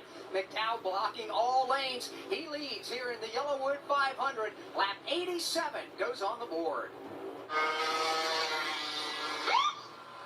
Sir, are you aware you were going 40 miles an hour? This is a residential area. Sure, but I'm on my lawnmower? Wait, am I getting a ticket? No, I've just never seen anyone top 9 miles an hour on one of those bad boys. And mow their entire lawn in 30 seconds? What got into you? Well, it did fuel up at Sunoco this morning. At Sunoco, we know how to fuel peak performance. We've been doing it for American racing for over 50 years. Fuel your best. Don't miss a moment of the NASCAR season. Chastain drove it and never lifted. Put it against the safer barrier all the way around the turn. Passes Denny Hamlin. Check out the Motor Racing Network's coverage of the NASCAR Craftsman Truck Series, the NASCAR Xfinity Series, and the NASCAR Cup Series on hundreds of local radio stations around the country. Find your local station by going to MRN.com to catch the excitement of NASCAR on the Motor Racing Network, the voice of NASCAR. Official lead change at the start-finish line. Number 35 goes on the board. Riley Herbst being scored the race leader this time by, but they continue to shuffle the deck as they work around the 2.66-mile Talladega Superspeedway. 31 laps to go in stage number 2 from Talladega Superspeedway. This is the Motor Racing Network, the voice of NASCAR. The race to 1 million is heating up in the NASCAR Powerball playoffs. 12 fans are locked in for the chance to win a VIP trip to NASCAR Championship Weekend and the $1 million grand prize. Follow along to see who advances and who gets cut, and be sure to watch the $1 million drawing live from Victory Lane at Phoenix Raceway on Sunday, November 5th on NBC. Powerball, the official lottery game of NASCAR and home of the NASCAR Powerball playoff. For 75 years, NASCAR has been making history. Dale Earnhardt Jr. comes back to the Daytona International Speedway, leading the pack, coming to the line. He will win the Pepsi 400. Catch the next iconic moment as we celebrate 75 years of NASCAR all season long. Chastain did a video game move, drove it and never lifted. Right here on the Motor Racing Network, the voice of NASCAR.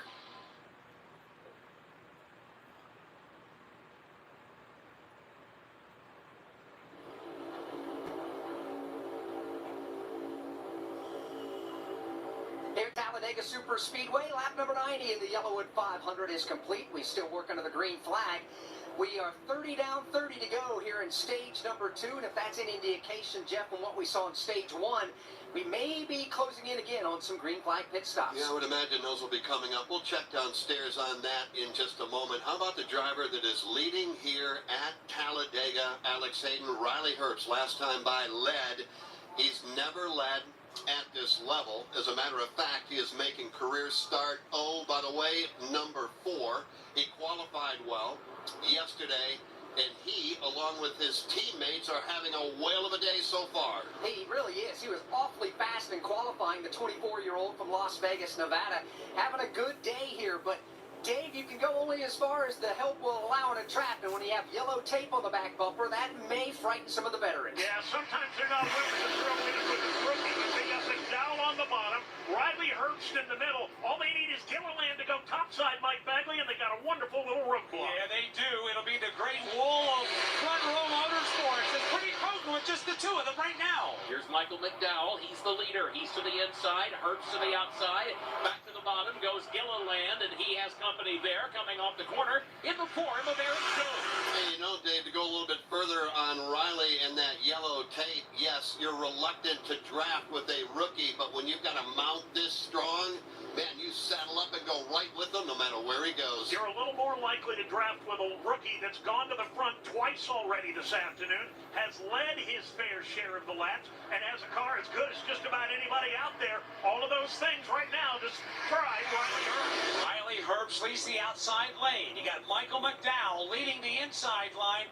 Everybody in lockstep formation, 2 by 2. Behind McDowell, you've got the car of Todd Gilliland, Aaron Jones, Ricky Stenhouse Jr., and Alex Bowman. Here they come now back into corner number 3. Eric Jones to the inside. Bubba Wallace is outside.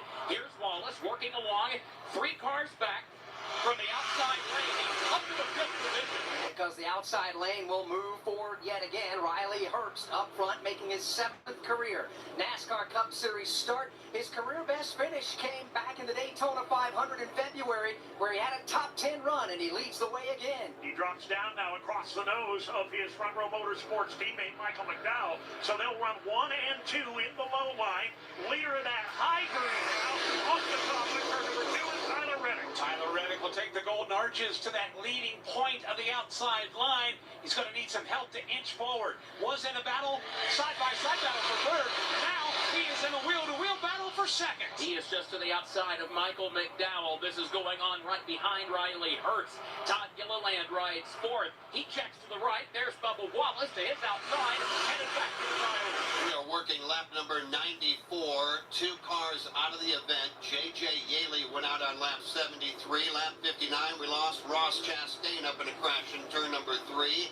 The other 36 separated by 2 seconds, Dave Moody. Ross Chastain out of the race early, and it's going to impact his playoff hopes. Another playoff driver trying to impact his in a positive fashion. Tyler Reddick leading the charge up that middle lane. Needs a little more drafting help, though. He's stalling out in position number 2. That red and yellow Toyota Camry racing wheel-to-wheel with the yellow and red Ford of Michael McDowell. Here's McDowell, Bubba Wallace behind him. Todd Gilliland to their inside. Riley Herbst in front of them all. Herbst now swings from left to right. Moves up to the outside, and Reddick starts to advance. Riley Herbst getting a little frisky at the point now as he begins to drift around and block the lanes. Outside lane has a full head of steam. Here come the golden arches. Tyler Reddick will now take the race lead at the start-finish line. Reddick on the march to the outside lane. He's got a bumper in front in turn number 1, but Riley Herbst is not going to go without a fight. He gets a big kick in the seat of the pants from Michael McDowell. Riley Herbst by Carlos. Here they come out of turn number 2 of the Alabama Gang Super Stretch. You got Riley Herbst on the bottom. You got Tyler Reddick on the outside of the racetrack. Reddick getting drafting help from Bubba Wallace. Michael McDowell still lending assistance to Riley Herbst down low. Here's McDowell now. He squeezes up behind Herbst once again. Herbst with the lead, and then Reddick to the outside. Let's see what Reddick can do from there. Off the top of turn number 4, here's Tyler Reddick trying to drag the outside line forward. And we may see pit stops coming up very soon. And at the front of the field, it continues to be side by side. Riley Herbst is going to lead yet another lap here at Talladega. The grandfather clock is counting down to more than just a winner. Drama is building. It's the final chance for a driver to make it to the championship 4. For a fan to catch all the drama. Chastain gives it right back to Hamlin in turn 2. At the short track in NASCAR. Chastain's in a video game It mode. all comes down to Martinsville. The whole family's invited. NASCAR Playoffs Weekend at Martinsville Speedway, October 26th through the 29th. Get your tickets now at martinsvillespeedway.com. The grandfather clock is counting down to more than just a winner. Drama is building. It's the final chance for a driver to make it to the championship 4. For a fan to catch all the drama. Chastain gives it right back to Hamlin in turn 2. At the short track in NASCAR. Chastain's in a video game It mode. all comes down to Martinsville. The whole family's invited. NASCAR Playoffs Weekend at Martinsville Speedway, October 26th through the 29th. Get your tickets now at martinsvillespeedway.com. 97 down of the 188 that are scheduled. Riley Herbst, believe it or not, out front. 24-year-old driver from Las Vegas, Nevada, showing the way over Tyler Reddick, Michael McDowell, Bubba Wallace, and Todd Gilliland from Talladega Superspeedway. This is the Motor Racing Network, the voice of NASCAR. Come race day, when the engine's cooling down and the grill's heating up, it's time for a different type of pit crew to shine. So cue the checkered flag, because we've got a winner on our hands. Beef, it's what's for dinner. Funded by beef farmers and ranchers. Curious what drivers talk about during the race? Visit RacingElectronics.com today to purchase a scanner and listen to uncensored audio from every team in the race. Learn more at RacingElectronics.com or stop by and see them in the vendor area today. Hi, I'm MRN lead pit reporter Steve Post. Go behind the scenes each week with me and championship-winning crew chief Todd Gordon for MRN Crew Call. They're really strong and going to win races soon. We'll talk to some of the biggest names standing atop the pit box. Crew chief for William Byron on that number 24 car, Rudy Fugels, as well as break down all the exciting action from the weekend in NASCAR. The one car with 2 wins and all the top 5s he's had. Ross and Phillip done a phenomenal job. You can download MRN Crew Call wherever you get your podcasts.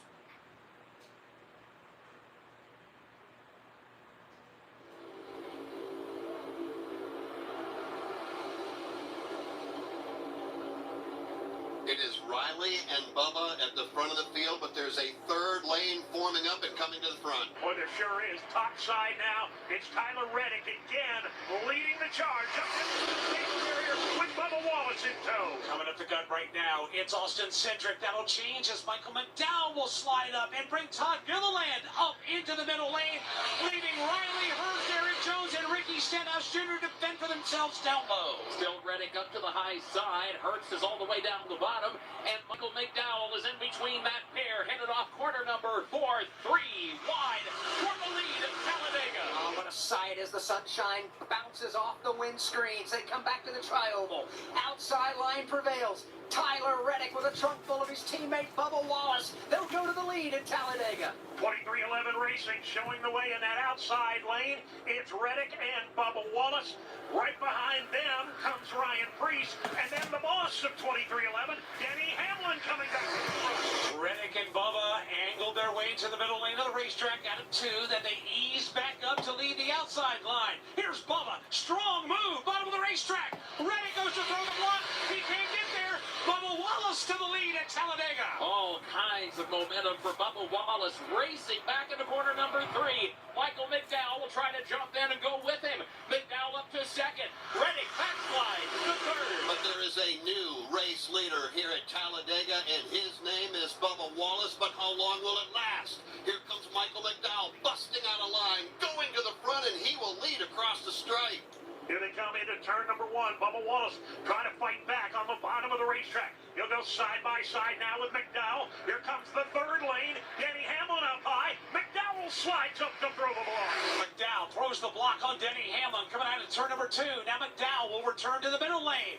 Denny Hamlin on the top. You got McDowell in the middle. You got Bubba Wallace on the bottom. Denny Hamlin and Kyle Busch power their way to the lead in 3. Here comes Hamlin. Here comes Kyle. They go 1-2. High side. Brad Keselowski tries to go with them. Then Bubba Wallace now. He's down low. He's trying to move back up to the inside. All the while, Denny Hamlin riding up against the safer barrier shows the way. That seafoam green and yellow Mavis tire Toyota from Joe Gibbs Racing shows the way. Kyle Busch is right there in second. And here comes Brad Keselowski. Haven't heard a lot from Bradley so far today, but that may be about to change. He pushes himself back up into the front of the field. They continue to chase Denny Hamlin off. Kyle Busch takes a peek to the inside of Hamlin off the corner. Maybe get some air on the nose of that Chevy Camaro. He'll follow Denny halfway up the back straightaway. It's Hamlin, Kyle Busch. You got Keselowski in third. But here comes McDowell storming up the inside lane. McDowell, full head of steam, bottom side of the racetrack. From 4th to 3rd to 2nd. Now with a fender out in front. What a charge by Michael McDowell. But Hamlin rallies back. Always so good here at Talladega. Talking about Michael McDowell, always so good here. Denny Hamlin, Alex Hayden. It wasn't that long ago, just a handful of... Again, guys, thank you so much for stopping by. If you haven't already, subscribe to my main channel. Don't worry about this one. I usually stream over there on my main one, so, yeah. His car at the front of the field. He's going to now drop to the bottom side of the racetrack as things begin to shuffle on the Alabama Gang Super Stretch. Denny Hamlin will indeed fall to the bottom lane of the racetrack. That means Kyle Busch to lead the middle. Third lane is fading and now the factor. Brad Keselowski shoving Kyle. McDowell shoving Hamlin in a race for the lead. Here they come, barreling back into turn number 3 with Hamlin with the lead down to the bottom side. Kyle Busch leads the charge from the outside lane. Michael McDowell is right behind Hamlin. And all of these cars need fuel. That's a fact. The problem problem is they can't get to the bottom of the racetrack in order to get onto pit road. We come across the line, 16 laps to go in stage number 2. With racing like this, you almost hate to stop, but that's the reality of the situation in the next few laps. It continues to be Denny Hamlin by a car length, maybe 2 on the bottom. Hey, it's Michael Jordan. Now follows second. Bubba Wallace down low against Kyle Busch. Drivers trying to angle up and get to the bottom of the racetrack to get to pit road. Kind of hard to do. That inside lane is landlocked. There is no area for a driver to squeeze into.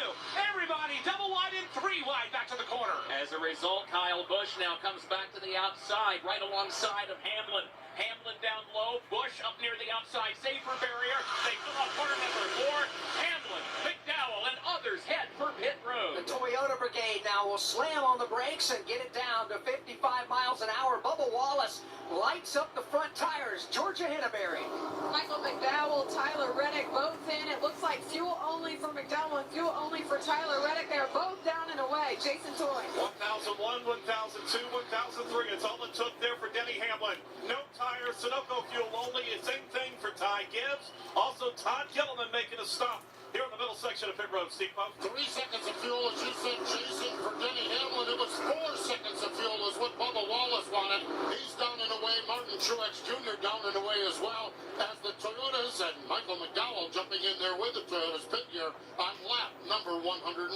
They all come in together. They all leave together, and now it is the Ford's turns to come to pit road. They will do that on lap 106. Georgia, here they come. The whole group of Fords coming to pit lane. Ryan Blaney in his pit box. Kyle Busch in his pit box as well. It's fuel only for both of them. Kyle Busch taking a little bit less fuel than Ryan Blaney. They're both down and away. Couple of Fords in the middle section. Ryan Preece taking on Sunoco fuel. 4 seconds of fuel for Austin Cindric. They are down and away clean along with Eric Almirola. Steve Pope. This Butcher is in. There goes Joey Logano out of pit road. Also have Eric Jones and Chevy joining the Fords down here. Chris Briscoe getting pit service. The Fords on lap number 106. A speeding penalty to be handed out to a Toyota driver, and that is race leader at the moment, Denny Hamlin. Hamlin gets busted for speeding. He's going to have to do a pass-through penalty. We look up off of turn number 4. Here comes some more cars. Chevrolets now begin to slam on the brakes. Oh, it's a land rush as they now fan out 3 and 4 wide. Georgia Henneberry. It was Greg Keselowski previously. It's Kyle Busch now on pit lane. Fuel only all up and down pit lane. Daniel Suarez, William Byron, they are all down and away. Quick spin stops for all. Ty Dillon is in. Also, Justin Haley is in. We see also out on pit road Chandler Smith as he goes wide on his exit. Steve Post. Alex Bowman was in. Ricky Stenhouse Jr. was in. Close call between Kyle Larson and Chase Elliott. Not the first time we've seen that on pit road. I don't think they made contact. Chevy's running up for pit service. They're on lap number 106. And now here comes Denny Hamlin to serve that pass-through penalty. A huge blow to what was then the race leader. Yeah, and he is not going to be the only car 1 lap down if he gets put a lap down. Carson Hocevar is, BJ McLeod is as well. But let's stress, Denny Hamlin is not a lap down yet. He's going to be by himself going at a much reduced rate of speed compared to the draft. We have 12 laps to go in the stage. It is again side by side at the front of the field. Brad Keselowski right now at the point right behind him. It's Joey Logano. Will they find a home? Sponsored by Geico. Sarah wants a yard. My own little paradise. Brad, however, hates yard work. The only thing I hate more than cutting the grass is paying someone to cut the grass. Compromise is tough, but these two won't have to compromise when they bundle home and car insurance with Geico. It's easy, and they could save even more. In the end, Sarah and Brad great home with a yard. A very, very small yard. Time to get it done. And I'm done. Bundling without compromise at Geico.com. Do you have an unused car, truck, motorcycle, boat, or RV taking up space? Put it to good use by donating it to the NASCAR Foundation. Proceeds help fund medical resources for children in our racing community. Your wheels can heal. Call 844-NASCAR-9 and we'll come tow away your vehicle for free. The process is quick and your gift is tax deductible. Call 844-NASCAR-9 to donate your vehicle to the NASCAR Foundation today. Your donation will help our children survive and thrive. 11 to go. The pack has reformed big time, steaming off to turn number 1. Denny Hamlin Hamlin has served his penalty, but he's not alone. Austin Cindric too fast on pit road, and he right now is serving his pass-through penalty. We are down to 10 to go in the stage. It's Brad Keselowski out front from Talladega Superspeedway. This is the Motor Racing Network, the voice of NASCAR. On your ride home, catch NASCAR today to keep up with the latest. Just to think I'm the Daytona 500 winner, I would never dreamed it. Every weekday, you'll hear the top news stories in sport. It's just an opportunity of a lifetime for me that I had to take. Plus insights from your favorite drivers. Can't thank Penske enough and everybody, involved for sticking with me and believing in me. I'm Chase Elliott. Listen to NASCAR Today every weekday right here on the Motor Racing Network. Welcome to Homestead Miami Speedway, where the sun and sand of South Beach meet the heat of NASCAR playoffs action. An Xfinity and Truck Series doubleheader on Saturday, a Cup Series playoff showdown on Sunday, and a South Florida fiesta all weekend long. Experience NASCAR Playoffs Weekend at Homestead Miami Speedway, October 21st and 22nd. Get your tickets now at homesteadmiamispeedway.com.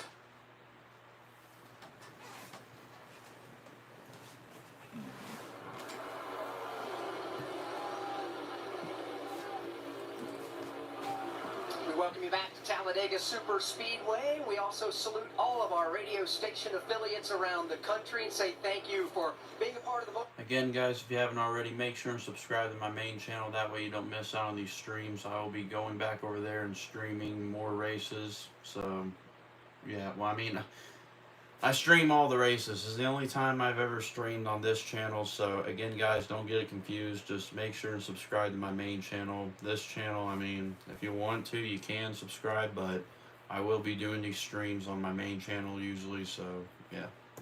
48 lead changes officially at the start-finish line. In April, at the end of the race, we only had 57 lead changes. I think we're going to eclipse that. Yeah, I think we will too. They just will not break apart. Joey Logano back out front. It's Ford's at the front of the field for the moment. Joey Logano is there. Brad Keselowski, Eric Almirola, and others, Dave. We've been talking about Brad Keselowski for the last 6 or 8 weeks, Jeff, saying, when will he win? Can that car get to victory lane? Like that, will you run up front as often as he has lately? It's only a matter of time. And indeed, that time could come today at the end of the Yellowwood 500.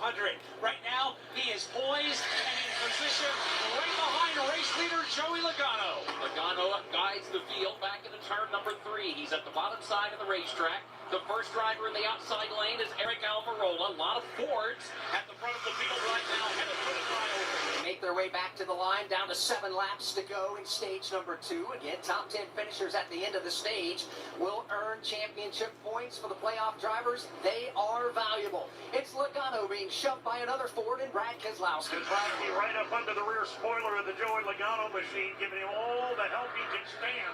Right now, as they run the bottom lane at the exit of turn number 2, right behind them, Austin Dillon. It's a 3-car breakaway, a 4-car breakaway at the bottom of the field. Now it'll go shuffle up. Now it'll go 2 and 3 wide. 1 car darts to the middle of the racetrack, trying to get a run going. Kyle Busch, but no drafting help. Hang on, Kyle. Help is on the way in the person of Alex Bowman. He is looking for help, now he's got Bowman behind him, but he has slid all the way back just outside the top 10. Kyle Busch has at the front of the field Joey Logano. Followed by Brad Keselowski. Between the two of them, they have gone to victory lane here 9 times. 3 times for Joey Logano, 6 times for Brad Keselowski. They go nose to tail. Further back, though, Dave, they just continue to run 3 wide. Kyle Busch a lap ago trying to make a move up into that second lane. He squeezed another car up into the outside third lane and ended up working against Kyle, Mike Bagley, as he ended up all alone in that middle groove. Yeah, now he's been able to get caught up. He is now in a drafting position. Right now, all the power hit the bottom. The outside lane led by William Byron. He's got Eric Almirola there behind him. Kyle Larson, Kyle Busch, Alex Bowman. All of those drivers work toward the outside, and it is still Joey Logano head of the line at the bottom side. He is indeed. Now, the drivers that serve the pass-through penalties for speeding on pit road are Denny Hamlin and Austin Cindric. No drafting help for either one of them. Hamlin is the first car that will be encountered by the lead draft, Jeff. I think they're going to catch Hamlin here in the next 5 laps, but I'm not so sure they're going to have enough time to run down Cindric. Well, and that would spell potentially bad news for Carson Hocevar because he is in a free pass position, running back 1 lap down in 34th. Mike Bagley, are they going to run down Denny Hamlin? Oh, they're catching him pretty quick. It's not going to be 5 laps. It's going to be 1 or 2 tops. They are hammered down, and Denny Hamlin is right in front of them. With William Byron, the race leader, coming through turns 3 and 4. Moves up around the outside, drops down to the bottom lane once again, right in front of Joey Logano. Logano's right there. Those drivers at the front of the field are at the bottom of the racetrack. That is where Denny Hamlin's car is, about to be swallowed up by the lead track. Hamlin will drift up the racetrack, leave the bottom wide open. Hamlin will fall a lap down, headed to turn 1. He'll go a lap down, but being the veteran that he is, he's going to look for a place to fall in line, build into that lead draft, and pick up the draft. He does exactly that, as he flies in across the nose of Corey LaJoy. And that's going to jam up that middle lane. Now they'll fall back outside of the top 10, maybe even the top 15, as the majority of the lead draft will funnel down to the bottom of the racetrack off the end of the backstretch. That's how they run, coming back into the corner. Daniel Suarez is part of that lead pack of drivers. He's back in the 6th position. He's got Ty Gibbs right behind him. Everybody flicks up off the bottom of the 4. Dave Moody pointing out the move by Denny Hamlin that he ducked in line and he is riding with the pack.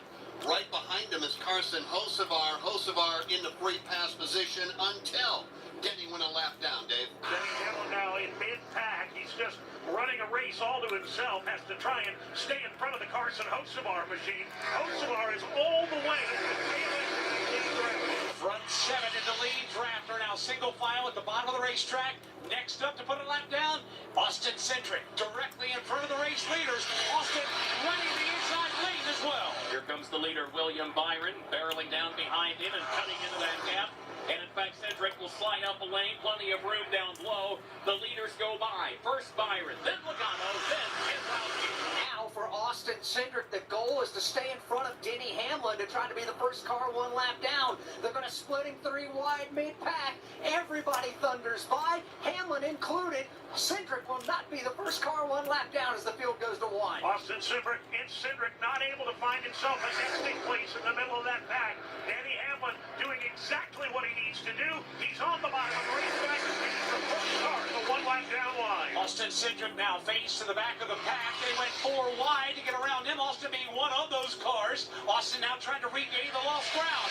Christopher Bell comes off the end of the back straightaway on the apron, and he will fall all the way to the back of the pack and lose ground in the process. Continues to do so by the time they work their way back off of corner number 4. Front of the field, William Byron leading at Talladega. 1 lap to go in the stage. 6-time winner already this season at the front of the field. He wants a green and white checkered flag in 1 lap. Talking about William Byron leading over Joey Logano and Brad Keselowski. Here they come into turn number 1. The top 7, maybe 8 cars are all single file right now. They'll hug the bottom of the racetrack. William Byron, Joey Logano, Brad Keselowski, and Austin Dillon. That is the way they will race to the Alabama Gang Super Stretch. Here comes 1 car poking out of line, trying to get a run on William Byron for the lead. Here come 2. Here come 3. Here comes Brad Keselowski. Keselowski to the lead. He's got Austin Dillon right Keselowski to the lead. By William Byron, who now picks up help in the form of Joey Logano to the bottom side. Oh shit. Oh shit. There we go. A window is open for points for the top 10 finishers. They got to get through the triangle and back to the start-finish line. Oh, what the hell is going on? Oh, 4 wide pack to the line. Brad Keselowski will win stage number 2. William Byron will be 2nd. Joey Logano 3rd. Austin Dillon goes 4th, and Chase Elliott is 5th. Daniel Suarez 6th. Chase Briscoe 7th. Kyle Larson 8th. Ty Dillon 9th, and Tyler Reddick was 10th. And that look at the top 10 and who will be collecting points in the stage presented by Powerball. Chase the Powerball jackpot anytime with drawings every Monday, Wednesday, and Saturday. Powerball, the official lottery game of NASCAR, and home to the NASCAR Powerball playoff. And we're back with the action. Coke Zero Sugar might be the best Coke ever. That's right, Jim. With an irresistible taste and 0 sugar, Coke Zero Sugar is a must-try for any sports fan. So make sure you... Wait, Jim, I didn't mean try it right now. We're still on the air. Best Coke ever? Take a taste, Jen. Really? No, not right now, Jen. We got a game to call. From the infield garages to the race shops, NASCAR Hot Pass is your all-access ticket to the latest news from the sport. Well, we come down, now we put our foot on them. That's the attitude you gotta have. I don't think it's a move that can have any success at Martinsville. I still don't know why it worked. Stay up to date with all of your favorite drivers all year long. Get to the Final Four is what every driver in NASCAR's goals are. NASCAR Hot Pass, weekday mornings from the Motor Racing Network. Brad getting by William Byron at the line to score the stage win. Carson Hocevar getting by Denny Hamlin by a matter of a foot or two at the line to get the free pass. And Carson Hocevar is now back on the lead lap. We are working lap number 121. 66 laps remain. Next time by from Talladega Superspeedway. This is the Motor Racing Network, the voice of NASCAR. Hey, this is Mike Backley. Join me along with the cast and crew of the Motor Racing Network every Tuesday night for NASCAR Live. Hear exclusive interviews. Waking up, going back to Victory Lane, doing media spot. That's kind of when it really sunk in that, hey, we accomplished something great. The best moments from each of NASCAR's premier series. Chastain did a video game move, drove it and never lifted. As well as break down the upcoming race weekend and more. It's NASCAR Live every Tuesday night at 7 Eastern. Feel like you're in the driver's seat and never miss a second of the race action with Racing Electronics. Racing Electronics scanners allow you to listen in on uncensored audio from your favorite drivers, spotters, and crews the entire race. Hear team strategy with critical passes, dangerously close calls, and all the pit stop drama. To learn more, visit them at racingelectronics.com. Be race ready. Be RE equipped.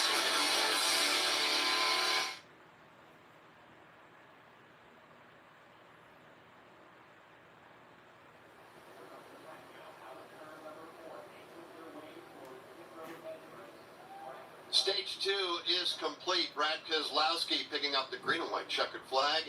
That means pit road is open right now in Georgia. Here they come. Pit road is wide open. Brad Keselowski makes it to the attention of his crew. It looks like they're going to fill it up with fuel and take 4 tires a month. Most everybody else, William Byron came across that line second. He's getting 4 tires and fuel as well. But everything seems to be going well down on my end. Jason Toy. Kyle Larson, good run for him. 4 tires, Sunoco fuel, second can going in. Cliff Daniels, the crew chief, stands on the pit wall. He is waiting to see the head nod from the fuel man to say he's good to go. It is Kyle Larson pulling away. Chase Elliott, also Austin Dillon with a good run. A fire erupts as a little bit of fuel falls out, and the head towards Steve Post. Joey Logano, the first pit box, wins the battle off from pit road. Brad Keselowski, Kyle Larson, Daniel Suarez, and William Byron. That fire in the middle of pit road. There's a fuel can right in the middle of pit road that Jason has documented. We got fire and safety crew members going out now to extinguish that fire right in the middle of pit road. Everybody, all the lead lap cars coming in. 4 tires, Sunoco Racing fuel now, and boy, I'll tell you now. Actually, you know what? I think it might have been JTG Doherty pit crew man that grabbed a fire extinguisher. Holy shit! Got that fire bottle from the Ty Gibbs car, the fuel can off Ty Gibbs car. It was indeed Ty Gibbs' car where the fuel can came out, so that'll be a penalty for removing equipment from the pit box. Yellowwood knows that a 5-star backyard is the place to make lasting memories. Like cookouts. Cornhole with friends. Ooh, a neighborhood potluck with your wife's pasta salad. The one with the feta. Oh, sorry. Or taking a nap on your deck in a hammock. Naps are memories. I love naps. For 5-star backyards and the most memorable experiences, Yellowwood brand pressure-treated pine. If it doesn't have that yellow tag, you don't want it. NASCAR's next generation of stars drive in the NASCAR Craftsman Truck Series. And here they come. Zane Smith now will try to advance his way to the lead. Catch the excitement of every race right here. NASCAR has made it official. Zane Smith is a back-to-back winner at the Daytona International Speedway in the opener. On the Motor Racing Network, the voice of NASCAR. The Renegade fuel can that was burning in the middle of pit road has been retrieved, and put back behind the wall. NASCAR officials will take that for sure and confiscate that. We work under the caution flag here at Talladega. We've got 65 laps to go from Talladega Superspeedway. This is the Motor Racing Network, the voice of NASCAR. There's a lot to say about the deliciousness of steaks, burgers, and kebabs, and the wonders of a summer cookout. But we figure, why go through all the trouble when beef can speak for itself? Just listen. Translation, beef. It's what's for dinner.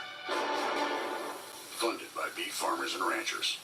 Hi, I'm MRN lead pit reporter Steve Post. Go behind the scenes each week with me and championship-winning crew chief Todd Gordon for MRN Crew Call. Really proud of those guys and what they put together. Where we talk to first-time winners. Crew chief for Trackhouse Racing, Travis Mack joins us, and champions from the NASCAR Cup Series. Your 2022 championship-winning crew chief Paul Wolf to the Craftsman Truck Series. The championship-winning crew chief with driver Zane Smith joins us. You can download MRN Crew Call wherever you get your podcasts.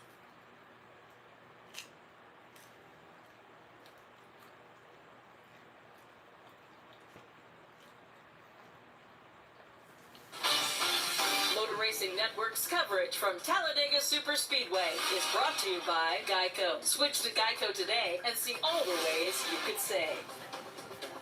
Right now we work under the caution flag. 64 laps remain. Joey Logano is the race leader. And right now it is time for a mid-race update. We'll get to that in just a moment. It's Logano, Keselowski, and Larson.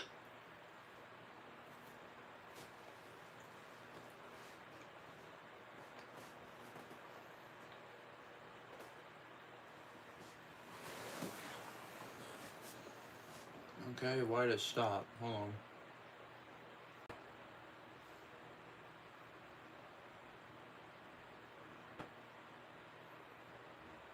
Time for a mid-race update. We'll get to that in just a moment. It's Logano, Keselowski, and Larson. Okay, it's being weird.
Yeah, I don't know what the hell's going on.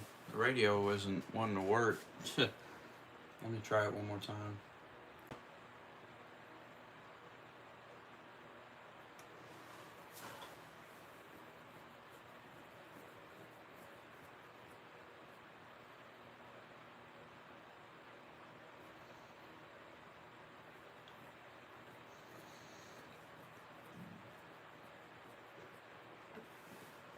Time for a mid-race update. We'll get to that in just a moment. It's Logano, Keselowski, and Larson. Yeah, it's just it's cutting out there. It doesn't want to.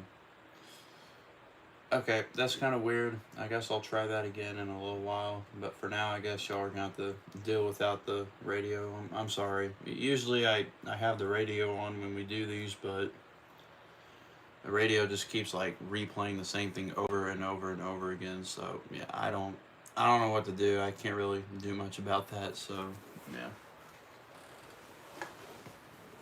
Here we go. Green flag back in the air. Larson and Logano side by side for the lead. Keselowski on the outside pushing Logano. Suarez on the inside pushing Larson. Still side by side. Going in turns number 1 and 2. Coming out of 2, Larson and Logano still side by side, now coming down the backstretch.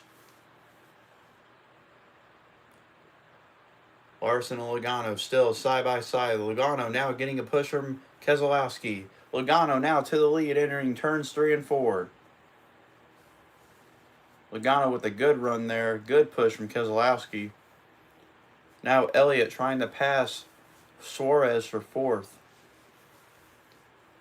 Larson now trying to gain ground back. Coming back for that lead.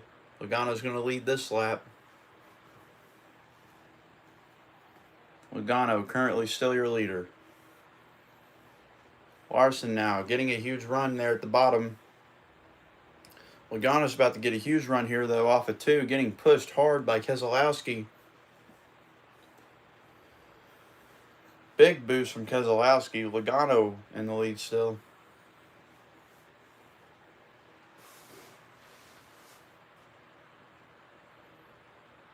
Now, Larson back to the bottom, trying to get back to the lead here. Side by side off of 4, coming to the tri-oval. Logano and Larson still side by side for the lead. Logano may get another push here from Keselowski. He does. Logano going to lead this lap. See if the radio works now. If not, that's kind of weird.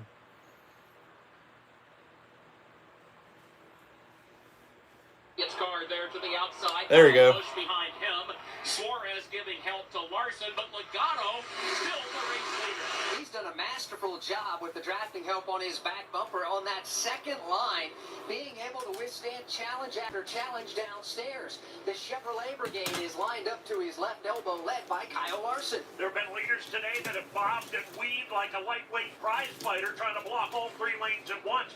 Joey Logano just takes that second group, hangs onto it, and says, if you can beat me downstairs, come and get it. And that's exactly what he's doing right now. He's in the middle of the racetrack. He's got about a car length advantage now on Larson, meaning Keselowski is with him at his back door. Larson is in a wheel-to-wheel battle for 3rd. Now he'll challenge for 2nd. Here he comes, Larson challenging Brad Keselowski for that 2nd spot. Middle of turn number 4. Here's Larson to the bottom side of the racetrack. Keselowski to his outside. That battle continues off the corner. A couple of Ford Mustangs working the outside of the racetrack. A couple of Chevrolet Camaros working the inside of the racetrack at the front of the field. And by inches, it will be Joey Logano leading over Kyle Larson, who continues to work the inside lane. Logano had to move up just a little bit on entry into turn 1. Brad Keselowski had a momentary thought about going 3 wide. Joey convinces him otherwise. Larson comes back at it on the bottom for the lead. Joey Logano, Brad Keselowski, former teammates, but they are terrific drafting partners right now, getting it done in the middle lane.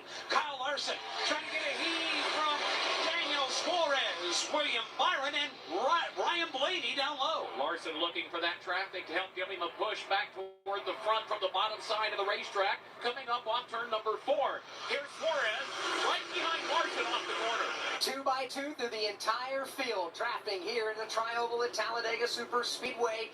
No 3rd lane has broken out as of yet. For the moment, content to ride wheel to wheel as they race back into turn number 1. Logano continues to show the way. Keselowski now will go wheel to wheel with Larson for the number 2 spot. And again, Logano, Mike Bagley, not interested at all in playing the blocking game. He just holds it wide in that middle group. Which is something that's kind of new for Joey Logano. He's been a master blocker over the years. Bottom, inside, top, middle. Joey would move around on the racetrack.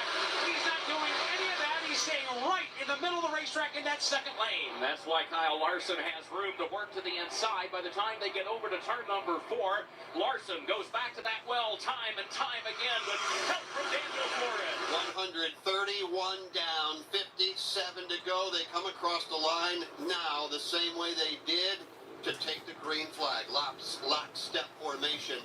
Joey Logano, Kyle Larson at the front of the field. Back with more in a moment. eBay Motors is here for the ride. 120,000 miles of night drives, daily commutes, and who knows how many. Are we there yet? Through countless fixes, elbow grease, and a new radiator, you kept your ride alive.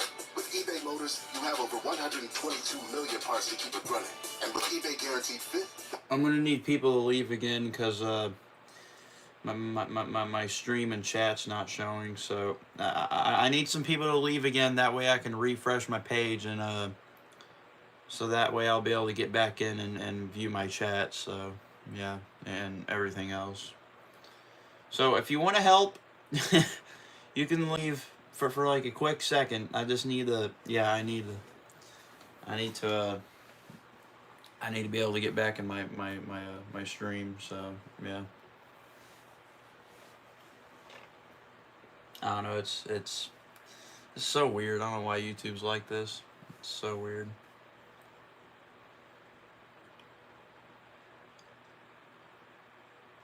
Guys, leave. I need people to leave. I need people to leave. Leave. Leave. It's on commercial. Leave. I mean, don't leave fully, but I just need people to leave. I need more people to leave. More people. Go. Thank you. Okay, let me see if I can get back in now.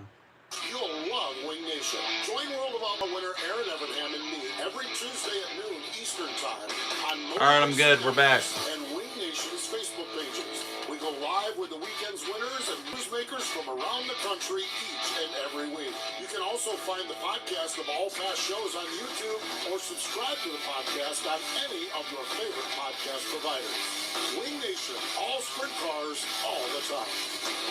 Looking for motorsports coverage you can't find anywhere else? Look no further than the Motor Racing Network's lineup of weekly podcasts. NASCAR news and interviews on NASCAR Live and NASCAR Live Wide Open. NASCAR Cup Series Insight on Crew Call.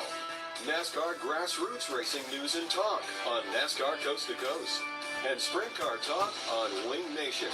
All these and more available on podcast platforms and MRN.com.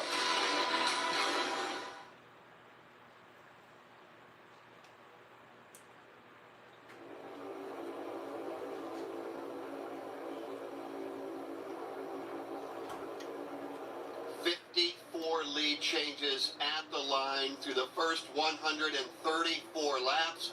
54 to go. Joey Logano right now is showing the way, and in the words of the late, great Motor Racing Network anchorman Barney Hall, he always said, quote, they don't race them anywhere in the world like they do at Talladega, end quote.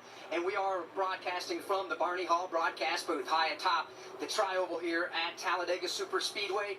Those words have never been truer at any racetrack. Talladega is a special racetrack.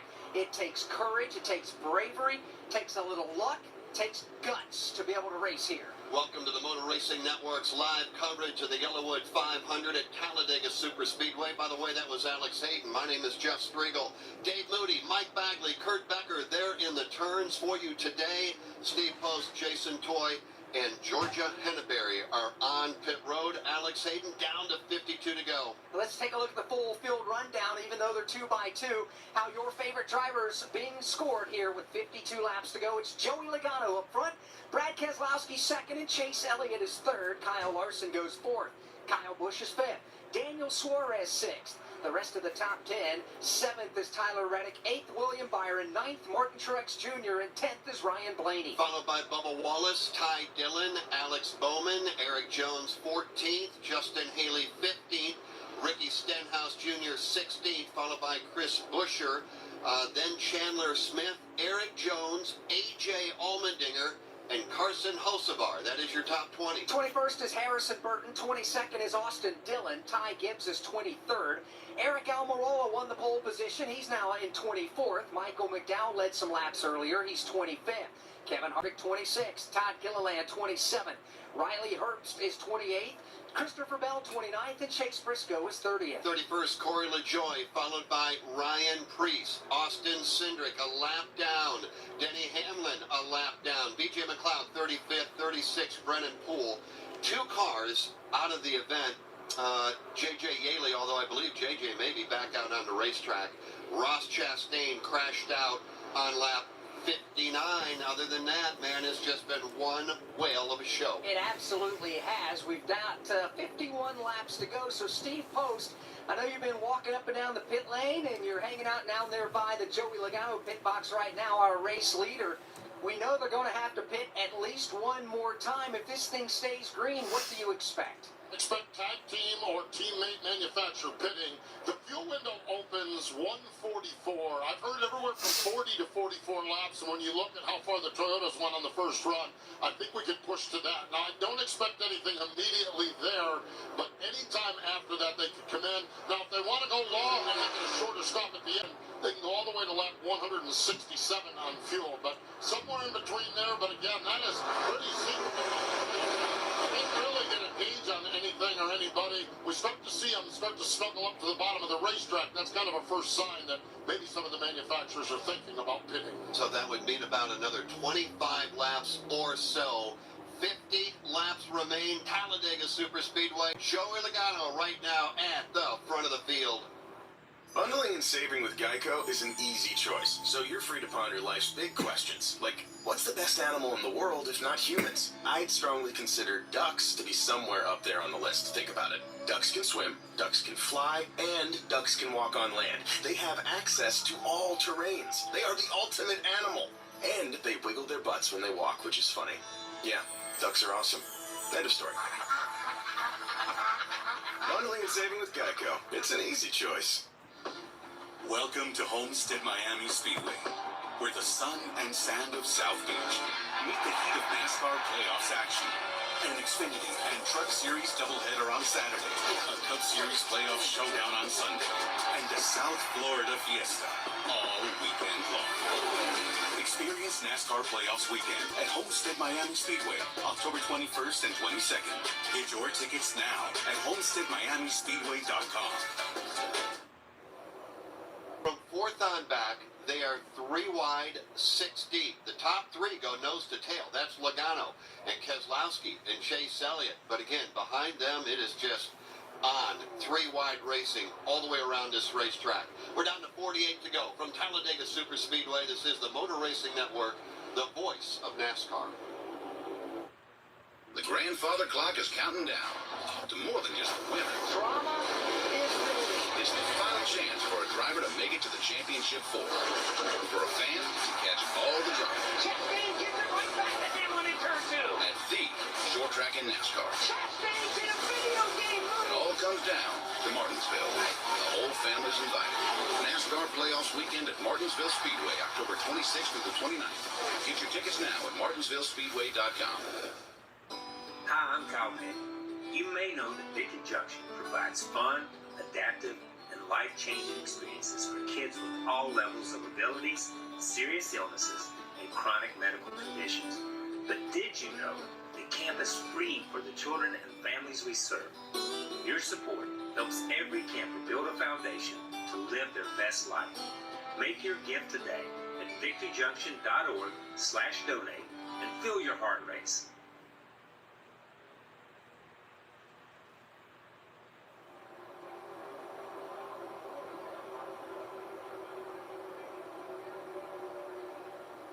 .46 laps to go. Welcome back to Talladega. It is still Joey, Brad, Chase, top 3. Kurt Becker, this race never disappoints. We've got 46 laps remain. At the moment, the top 5 seem to be working together, but it has been side by side, 3 wide, all day long, and I don't think it's going to change before we see the black and white checkered flag. Yeah, there are so many drivers mixed throughout the field that have flashed some muscle today, that have spent time at the front of the field today. Drivers that look hopelessly out of it just a few laps ago, now working their way back to the front of the field, and a lot of racing yet to be done. Big, expansive, wide, good old Talladega makes anything possible. It really does. You have to be in the draft. You have to be running at the end. But Jason Toy, you can't afford mistakes on pit lane like Denny Hamlin did, who's got himself a lap down, but he's the first car 1 lap down right now, and he is in and amongst the race draft. And he's one of the fastest cars out there in that draft, trying to get a line formed up. The biggest thing for him right now is to maintain position and wait for an opportunity. If a caution comes out, obviously to get back on the front. That's the best they can hope for right now, is to continue to be fast. Be smart is what they're telling them, to try to work their way and keep their way towards the front side of the field. Well, how about this? Just go ahead and unlap yourself. Under the green flag, Denny Hamlin is rolling. That's going to work too. Goes all the way to the attic. Top side, 3rd line out of 3. Right behind Chris Buescher. Buescher to the lead. Hamlin for 2nd. Buescher changes lanes, goes to the middle, throws the block on Logano. He'll go back back to the top to throw a block on Hamlin. Here comes Keselowski, shoving Logano up the middle. Logano goes back to the lead. Busher to the high side, loses the lead. Keselowski behind Logano. Logano to the front. Keselowski to second. Chase Elliott also working that middle lane of the three coming off turn 4. Just like the laps, patients are getting fewer out there on the racetrack. 44 laps to go. The pushing and shoving far more prominent now. We look double wide for the race lead again. It's Busher being shoved by Denny Hamlin. Chris Busher in that extreme outside line, running top of the racetrack. He's got Hamlin in his hip pocket. Again, Hamlin one lap down to the field, but in contention to get it back at any moment. Chris Busher, Denny Hamlin, free and clear of the pack. Now Bubba Wallace will inch up alongside Joey Logano on the left. Here's Hamlin. He'll change lanes, pull to the inside. He will unlock himself as he'll complete the pass on Chris Busher. Hamlin now at the front of a big old pack of traffic coming back into the corner. The lead battle is where we find Chris Busher to the outside, Joey Logano to the inside, both contesting the lead. Sunshine dancing off the colors of these race cars. Denny Hamlin was at the front of the field. He had unlapped himself, but that may change now. He has gone to the middle of the racetrack. Joey Logano on the inside, Chris Busher on the outside. Had a chance to throw a block on Busher as he came sailing up the high groove, but didn't get there in time. Busher around the outside. Now they've got Hamlin stuck in the middle. He's got drafting help, but he's dropping back to the tail end of the countdown. Meanwhile, Logano and Keselowski go to the bottom in 2. They'll come back to the middle, bring Kyle Larson along for that ride. Meanwhile, Chris Busher, he'll lead the outside line. He's got drafting help from Almirola, Harvick, and Riley Herbst. Almirola re-enters the picture for the first time since the opening stage of the race. Here he is, up to second, giving Busher a shove coming off the corner right outside of Logano. That will be the race lead for Chris Busher here with 42 laps to go. The Xfinity fastest lap of the race has been run by Joey Logano. He turned a lap at 194.500 miles per hour. Introducing the next generation 10G network, only from Xfinity. Get the fastest internet with a reliable connection so everyone can be online at once. The future starts now. Xfinity, proud premier partner of NASCAR. The NASCAR playoffs are here, and everyone on the Toyota racing team is gearing up to bring the championship home. Like Andre and Steve, who've been growing out their playoff beards. I've been growing mine for 20 years. Doesn't that just make it a beard?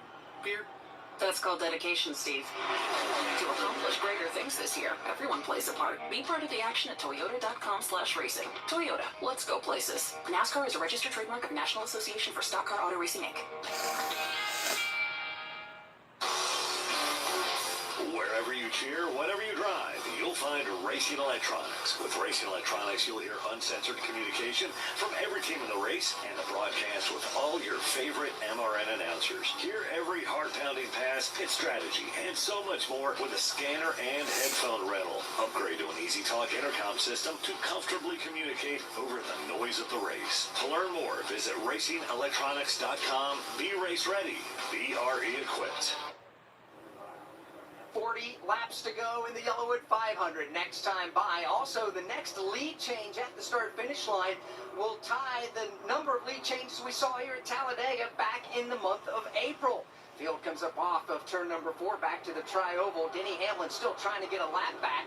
He'll unlap himself yet again in the draft this time by. From Talladega Super Speedway, this is the Motor Racing Network, the voice of NASCAR. Come race day, when the engine's cooling down and the grill's heating up, it's time for a different type of pit crew to shine. So cue the checkered flag, because we've got a winner on our hands. Beef, it's what's for dinner. Funded by beef farmers and ranchers. Curious what drivers talk about during the race? Visit RacingElectronics.com today to purchase a scanner and listen to uncensored audio from every team in the race. Learn more at RacingElectronics.com or stop by and see them in the vendor area today. Welcome to Homestead Miami Speedway, where the sun and sand of South Beach meet the heat of NASCAR playoffs action. An Xfinity and Truck Series doubleheader on Saturday, a Cup Series playoff showdown on Sunday, and the South Florida Fiesta all weekend long. Experience NASCAR Playoffs weekend at Homestead Miami Speedway, October 21st and 22nd. Get your tickets now at HomesteadMiamiSpeedway.com.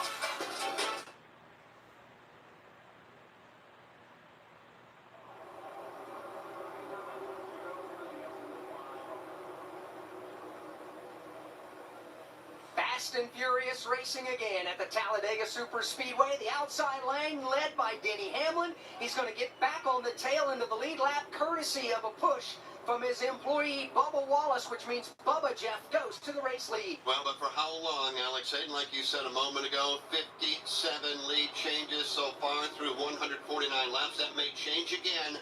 Bubba trying to go to the point. William Byron working downstairs. Joey Logano in the middle. Good news, you're the new leader. Bad news, it'll never last at Talladega. To the bottom goes William Byron. They hang Denny Hamlin in the middle again.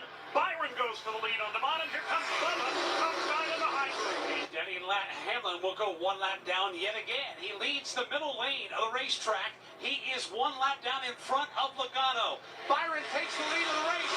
Side by side for second, Blaney and Bubba. Ryan Blaney comes calling once again. Here he is to the inside. Works up into the second position. Right behind race leader William Byron. Behind Blaney, you've got Alex Bowman and then the Denny Hamlin car to their outside. Taking 3 wide from about the 5th place on back. A lot of different maneuvering going on now in the draft. Bottom side of the racetrack is where race leader William Byron is. He's got Ryan Blaney and Alex Bowman lending assistance. They are all huddled up on the bottom of the racetrack. Middle group is led by Hamlin. Hamlin is up into a side-by-side battle with the third place machine. But again, he continues to run one lap. Chevrolets have come to life at the bottom off turn number 2. William Byron, the leader. He'll use the inside line. He'll keep his Chevy down there. He's got Ryan Blaney and a Ford behind him. But then you got Chevrolets of Bowman, Larson, Stenhouse, and LaJoy. All that traffic back into turn number 3 to the top side of the racetrack. Here's Bubba Wallace.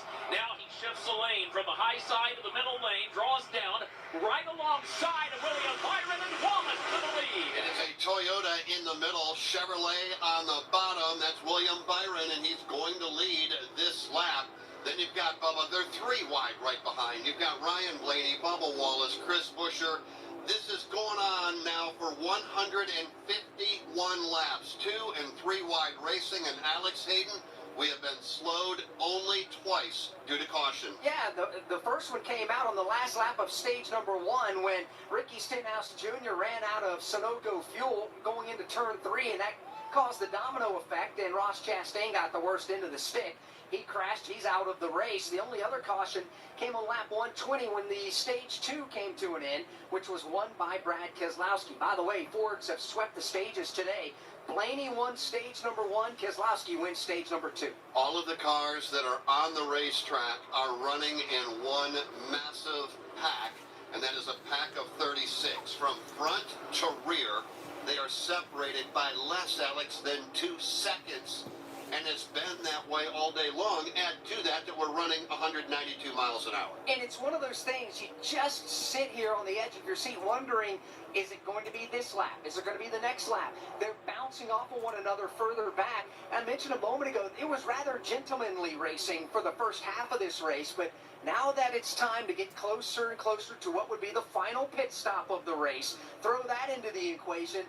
You got to get the track position now to set yourselves up for the end of the race. The best stock car drivers in the world on display and putting on a show at the Talladega Superspeedway. We're down to 34 to go. William Byron racing side by side with Bubba Wallace right behind them. You've got teammates in Ryan Blaney and Joey Logano. That is your top 4. Denny Hamlin just trying to get back on the lead lap. Alex Bowman, Brad Keselowski. These are the drivers in the top 10. Kyle Larson, 7th. Ricky Stenhouse Jr. is 8th. Daniel Suarez and Chris Buescher. That is your top 10.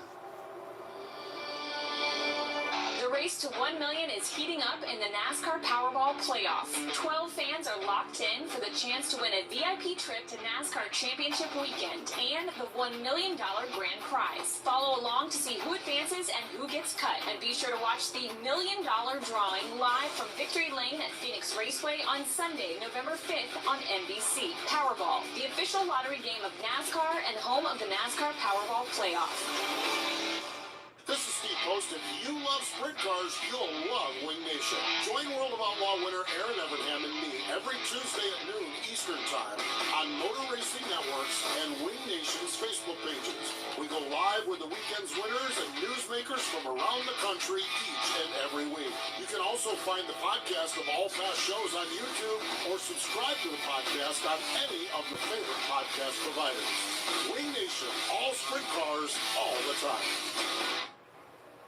Bubba Wallace leads at Talladega. They're in hot pursuit right behind, 3 wide, as a matter of fact. William Byron is there. Denny Hamlin trying to get a lap back. He's in the middle. And Eric Almirola all the way to the top side.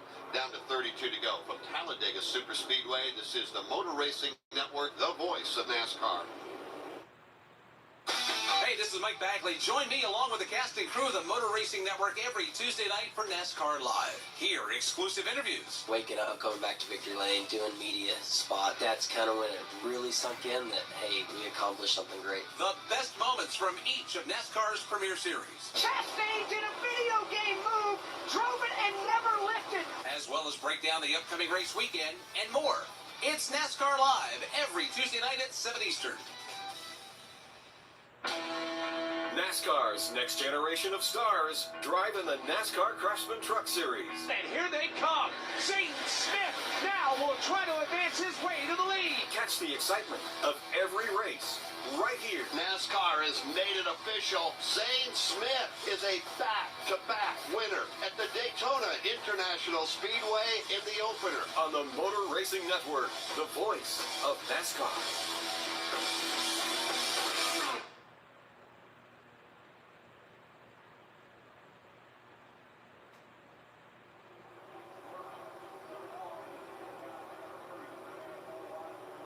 Let's just make it 4 wide, 2 rows deep. We hang literally on the edge of the seat. When we watched them come through the trial this past time, 4 wide, Bubba shoving that Toyota, trying to get to the front. Boy, did he have them stacked up. Yeah, he did. He got into the back of Chris Buescher in an awkward spot in the left rear quarter of that car, nearly turned Chris Buescher in front of the entire field. Everybody got away with it, but still, they're 4 wide from about the 11th spot on back, including the lap car of Denny Hamlin. If somebody had been willing to lift about a lap and a half ago, this 4-wide dilemma could have been solved, but at this point, lifting is not even a vague part of anybody's plan. They're still 4 deep all the way back through. So you got the front 4 in single file formation. You got about 4 or 5 rows of double wide. Then you get into 3 wide. Then you get into 4 wide. It's a major traffic jam off the end of the back straightaway. Everybody is now looking to find a spot, to find some real estate. Eric Almirola's found it.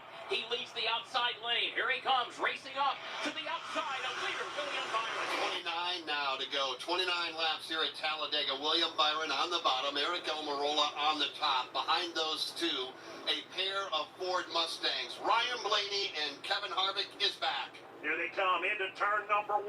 William Byron, bottom of the racetrack, trying to get a piece of Eric Almirola for the lead now. He puts a fender inside. He pulls even. He puts a fender out in front. William Byron by a go. Everybody settles down now, back to double wide formation, and about that time, here's Chris Buescher and company. They're trying to get the 3rd lane rolling topside.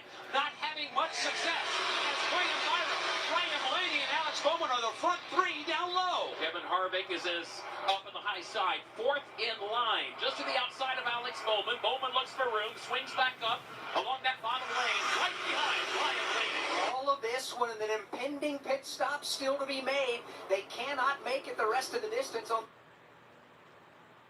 But it is worth talking about as the drivers running in the middle of the draft are not burning near as much fuel as the drivers at the front of the draft. They're on and off the throttle throughout, just simply managing the gap. So those drivers in the middle of the pack are able to go a little bit further. Problem being, though, is you need help to come to pit lane to get back up to speed when you exit. So you got to get to the track position, meaning the bottom side of the speedway, to get to pit road off turn number 4. And there's a lot of cars, Jeff, beginning to maneuver out there to try to do just that. They're going to have to maneuver in a hurry because Steve, Jason, and Georgia are telling us, get ready. Within another 4 or 5 laps, we should see the manufacturers work together and come to pit road. And at this trouble right here in the tri-oval, hard crash. Carson Hocevar involved in the crash. Austin Dillon involved hard in the crash. Where? Broke out at the exit. exited the trial. Hard Brad crash, Keselowski where? will pound the inside safely Where? earlier. Ty Gibbs gets a piece of it as well. Oh, Pace damn. coming out of the trial will look like Carson Hocevar got a little bit sideways, perhaps got turned around.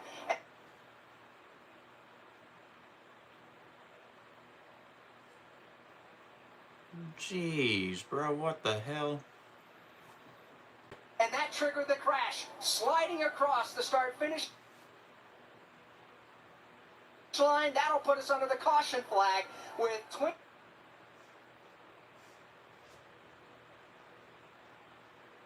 27 laps to go. Big crash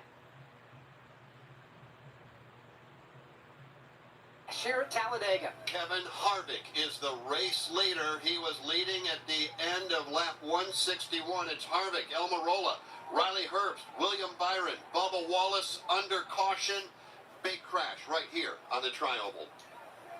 Will they find a home? Sponsored by Geico. Susan has always wanted to live in a chateau. I like a certain je ne sais quoi. While Jake is more into the Cape Cod style home. It's a classic look. Compromise is tough, but these two won't have to compromise when they bundle home and car insurance with Geico. It's easy, and they can save even more. In the end, Susan and Jake found a Cape Cod style home where they will only speak French. Bonjour, je t'aime, merci beaucoup, and cordon bleu. You'll get better with time. Bundling without compromise at Geico.com.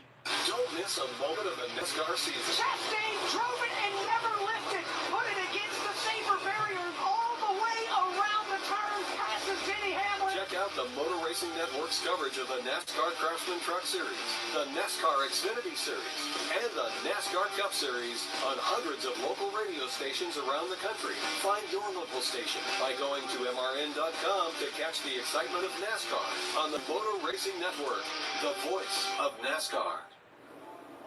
We'll recap that accident for you when we come back. 162 complete. 25 to go. Next time by, it is Kevin Harvick leading at Talladega. And from Talladega Superspeedway, this is the Motor Racing Network, the voice of NASCAR. AM radio provides always-on news, sports, talk, traffic, and weather reports. It also delivers vital emergency information when your community needs it most. A new bill in Congress would ensure AM radio stays in your car, because when cell and internet services are down, this free emergency service is critical. Text AM to 52886 and tell Congress to support the AM Radio for Every Vehicle Act. Message and Oh, shit. You may receive up to 4 messages a month, and you may text stop to stop. This message furnished by the National Association of Broadcasters. Hi. I didn't notice that. The freaking Brad Keselowski almost went airborne. Did y'all see that? The side of his car like caught air. Holy shit. He could have flipped. Early detection of Alzheimer's can give your family time to explore support services and access available treatments. If you or your family are noticing changes, it could be Alzheimer's. Talk about seeing a doctor together. Visit alz.org/time-to-talk. A message from the Alzheimer's Association and the Ad Council.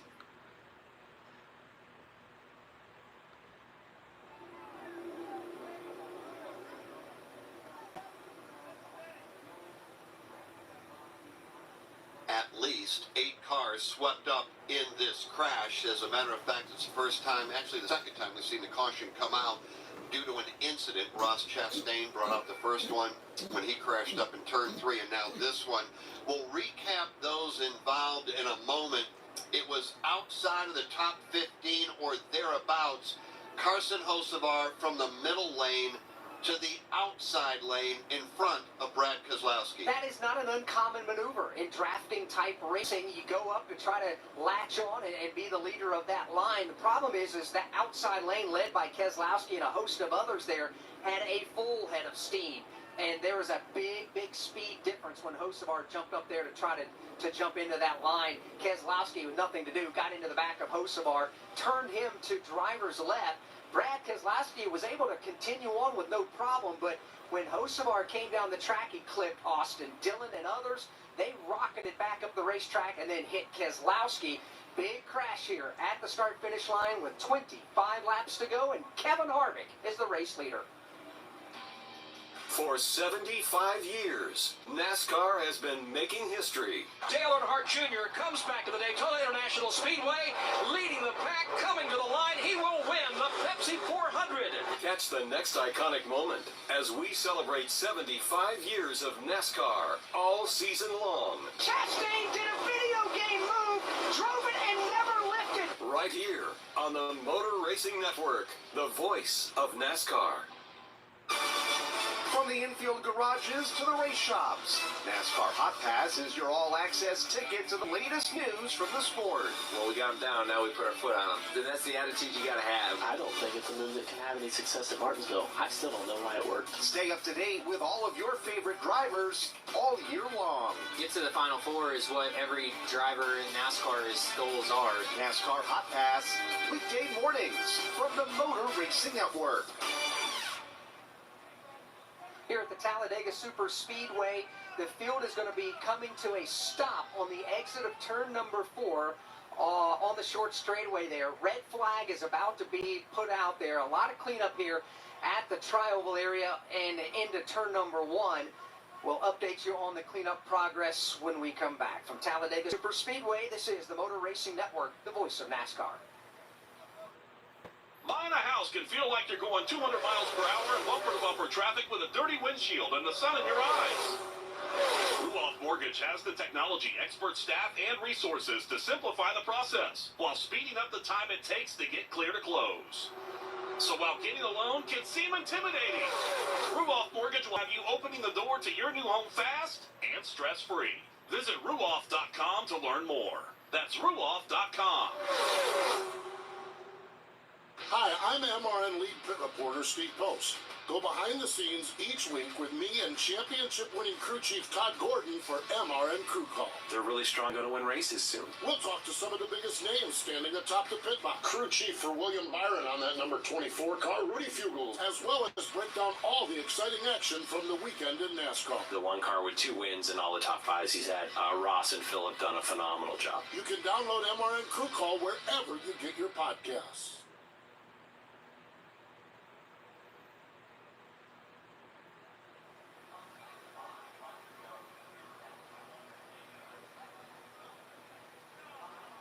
Back here at the Talladega Super Speedway as we sit under the red flag for cleanup here after the multi-car crash at the start-finish line. Now, to add insult to injury on the cleanup process, the AMR safety team now is taking a look at the safer barrier right here at our feet below us on the short straightaway headed for the start-finish line, where both Ty Gibbs and Austin Dillon rocketed up at a 45-degree angle and made hard impact with that safer barrier. So there is some damage to the safer wall right there. That's going to take some time to get that taken care of. Red flag out, 25 laps to go. Why don't we tell you where your favorite driver is running, or for some of you now, won't be running any longer. Kevin Harvick is out front looking for career win number 61. More on Kevin here in a moment. Eric Almirola, his teammate, is second. Riley Herbst has had an amazing weekend, and all he wants to do now is close it out. He is third in front of William Byron and Bubba Wallace. That's your top 5. Ryan Blaney is 6th. Alex Bowman is 7th. Kyle Larson is 8th. Daniel Suarez is 9th. And Ricky Stenhouse Jr. is 10th. Running 11th is Joey Logano. Kyle Busch is 12th. More on Kyle Busch in just a moment. 13th is Corey LaJoie. 14th is Chandler Smith. Chase Elliott is being scored 15th. Eric Jones 16th. Tyler Reddick is 17th. Todd Gilliland is 18th. Christopher Bell 19th. And Ryan Preece is 20th. Martin Truex Jr. is 21st. Justin Haley 22nd. Ty Dillon is 23rd. A.J. Allmendinger 24th, although he was involved in that incident. Chris Buescher 25th. Michael McDowell 26th. Chase Briscoe 27th. 28th, also involved, Harrison Burton. Denny Hamlin 29th, and Austin Cindric is 30th. It's worth mentioning Denny Hamlin is the beneficiary of the free pass on this caution, so Hamlin will get back on the lead lap. Being scored 31st is B.J. McLeod. 32nd is Brad Keselowski. 33rd, Austin Dillon. 34th is Ty Gibbs. 35th, Carson Hocevar. 36th, Brennan Poole. 37th, J.J. Yaley. And 38th, Ross Chastain. Hi, I'm Ryan Blaney, a third-generation race car driver. and we dedicate a lot of our time to going as fast as possible. My Grandpa Lou is the reason why my dad and I started racing, and I'm really proud to follow in his tracks. But when my grandpa was diagnosed with Alzheimer's, it was a very unexpected bump in the road for us. I've learned a lot on this journey with my Grandpa Lou, and the memories of my grandpa will always be with me. It's important to notice if older family members are acting differently, experiencing problems with their memory, or having trouble with routine tasks. Talking about Alzheimer's can be really tough, but if you notice something, have a conversation with your loved one. Encourage them to see a doctor or offer to go with them. Early detection of Alzheimer's can give your family time to explore support services, make a plan for the future, and access available treatments. The Alzheimer's Association provides care, support, and research to help you take control of the situation with your family and manage the disease together. If you or your family are noticing changes, it could be Alzheimer's. Talk about seeing a doctor together. Visit alz.org/time-to-talk. A message from the Alzheimer's Association and the Ad Council. From Talladega Superspeedway, this is the Motor Racing Network, the voice of NASCAR. Come race day, when the engine's cooling down and the grill's heating up, it's time for a different type of pit crew to shine. So cue the checkered flag, because we've got a winner on our hands. Beef, it's what's for dinner. Funded by beef farmers and ranchers. Curious what drivers talk about during the race? Visit RacingElectronics.com today to purchase a scanner and listen to uncensored audio from every team in the race. Learn more at RacingElectronics.com or stop by and see them in the vendor area today. On your ride home, catch NASCAR today to keep up with the latest. Just to think on the Daytona 500 winner, I would never dreamed it. Every weekday, you'll hear the top news stories in the sport. It's just an opportunity of a lifetime for me that I had to take. Plus insights from your favorite drivers. Can't thank Penske enough and everybody, involved for sticking with me and believing in me. I'm Chase Elliott. Listen to NASCAR Today every weekday right here on the Motor Racing Network.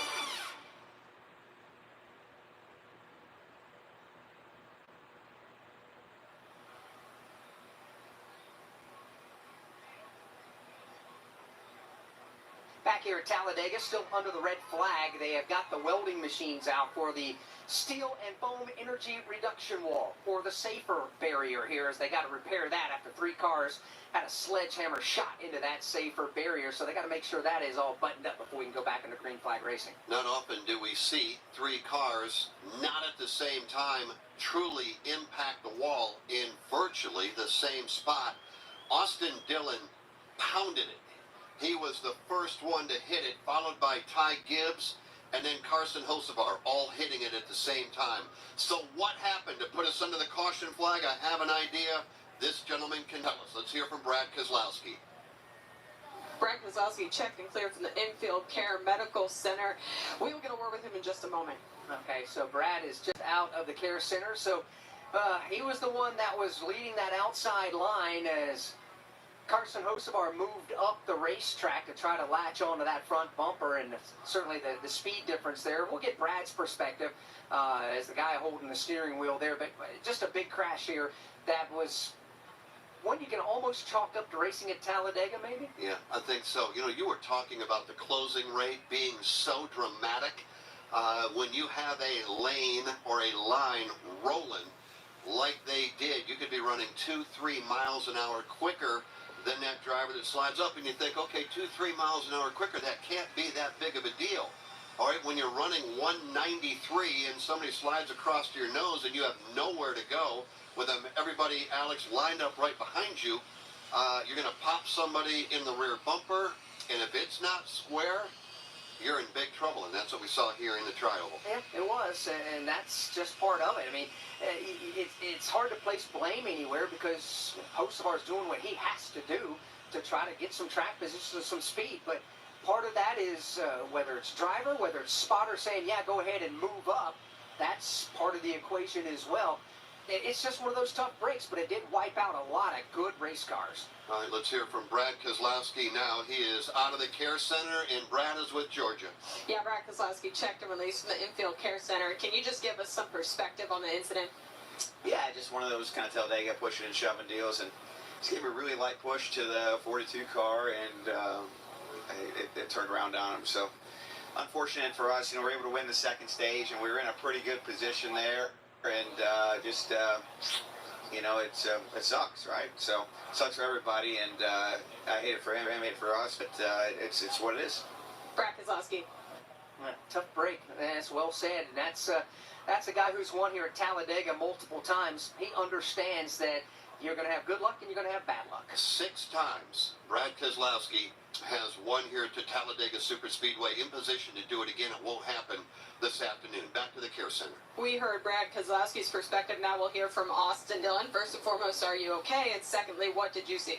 Yeah, it was a hard hit. I didn't see any of it. I guess got caught in the right rear, but Brad told me that he pushed the 42 too hard and wrecked him, but 42 was squarely without anybody pushing him. So I don't know, his car didn't seem set up very well, and he was late moving around, and so the 6 pushing him, and I don't really understand it.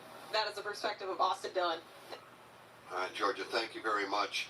If you're just joining us, we're under the red flag, 25 laps to go in what has been an amazing race. 61 lead changes, 25 different drivers have led at least at the start-finish line. Back downstairs to the Care Center we go. And Carson Hocevar, one of the drivers, also checked and cleared. He was pushed by Brad Keselowski a little bit. You guys were sharing words. What were those words, and what was your perspective on the incident? Honestly, we were just kind of seeing what either of us could have done differently there. Just kind of a bad spot. I did it in the truck race even, just locked on like you would do, and you never even close to hooking anybody. Just a tough spot where the rear gets light. And when you're on the top lane, you have to push. You just kind of got to do that and just hope it works out. And just that time it did. I think that is Carson Hocevar. There is the both perspectives of what triggered the crash from Hocevar and Brad Keselowski. As looks like the red flag has been lifted. The yeoman's work down here from the Talladega Superspeedway safety team to get the safer barrier repaired in very short amount of time, as those utility trucks with the welders and whatnot are taken away. Back to the infield care center. And Ty Gibbs also checked and cleared. Ty, kind of a nowhere to go situation from you, but what did you see out there? Yeah, I didn't really see much. Just really unfortunate. Just a big bummer. Like, we had a really fast monster to try the Camry and got hit really hard there. Thank you. Ty Gibbs. Yeah, Ty Gibbs, a big shot. Thankfully, all drivers have been checked and released from the infield care center. Will they find a home? Sponsored by Geico. Sarah wants a yard. My own little paradise. Brad, however, hates yard work. The only thing I hate more than cutting the grass is paying someone to cut the grass. Compromise is tough, but these two won't have to compromise when they bundle home and car insurance with Geico. It's easy, and they can save even more. In the end, Sarah and Brad found a great home with a yard. A very, very small yard. Time to get it done. And I'm done. Bundling without compromise at Geico.com. iRacing and eNASCAR want to congratulate Stewart Haas Racing Steven Wilson for winning the 2023 eNASCAR Coca-Cola iRacing Series Championship, the $100,000 grand prize, and the Dale Earnhardt Jr. Trophy. This eNASCAR Coca-Cola iRacing update is brought to you by Coca-Cola Zero Sugar. Coke Zero Sugar tastes so good, people will take a taste any way they can. So when you're enjoying a Coke Zero Sugar, be ready to protect it. Because one sip begs the question, is this the best Coke ever? Take a taste and see. From Talladega Superspeedway, this is the Motor Racing Network, the voice of NASCAR.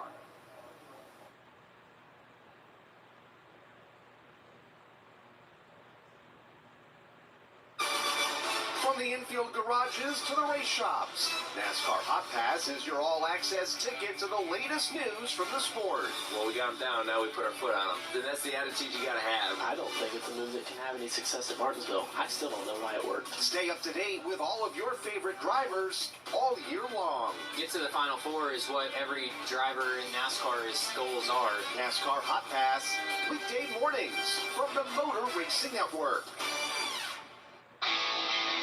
Wing Nation TV, presented by Sage Fruit, is your go-to destination for all the latest sprint car news and interviews with the stars of sprint car racing from around the country. This is Steve Post. Join Ashley Strummy and me each Friday at 12:30 p.m. Eastern Time on MAV TV. In Canada, check us out Wednesdays at 8:30 p.m. Eastern Time on Rev TV. Ashley and I talk with all the biggest names in sprint car racing every week. If you love sprint cars, make sure you join us on Wing Nation TV.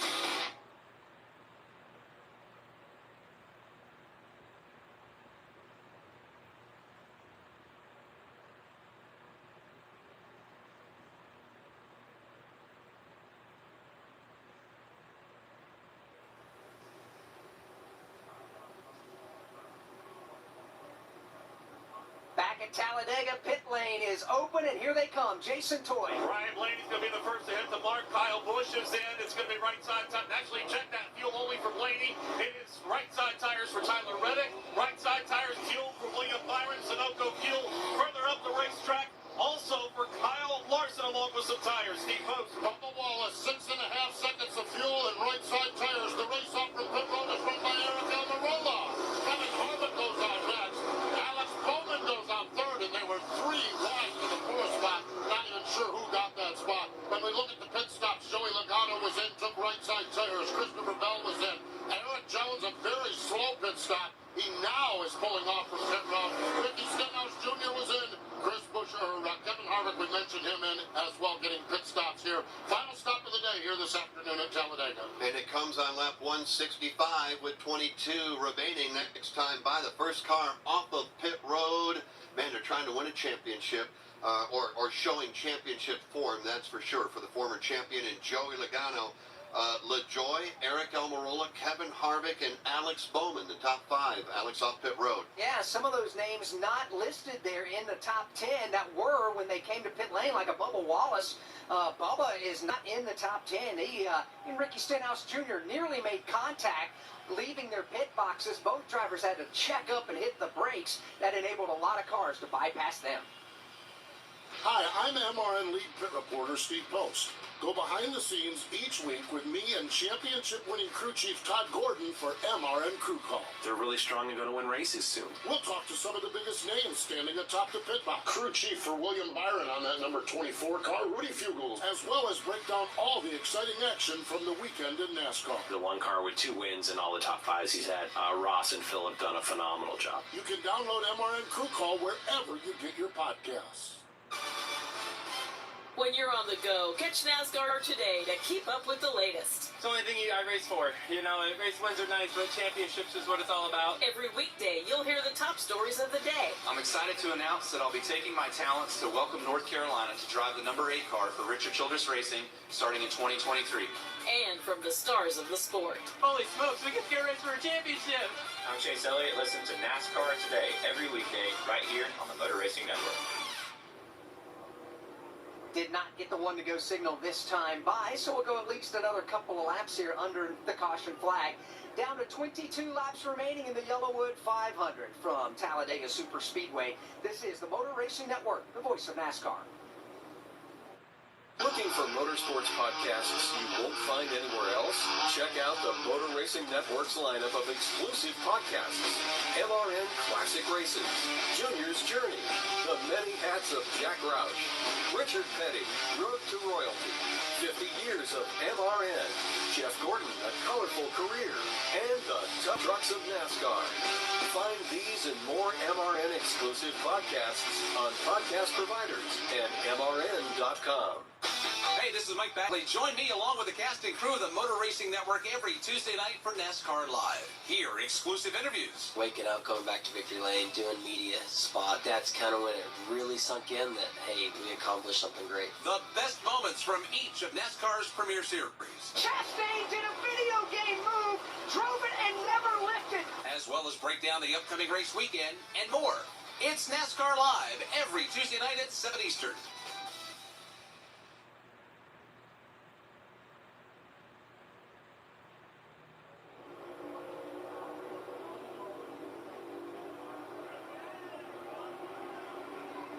Back here at the Talladega Superspeedway, continuing to work under the caution flag. Cleanup just about ready to be buttoned up down here on the tri-oval.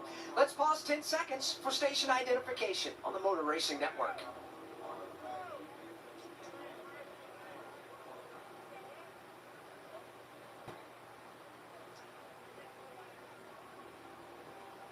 Motor Racing Network live at Talladega Superspeedway in Talladega, Alabama. The NASCAR Cup Series racing the Yellowwood 500.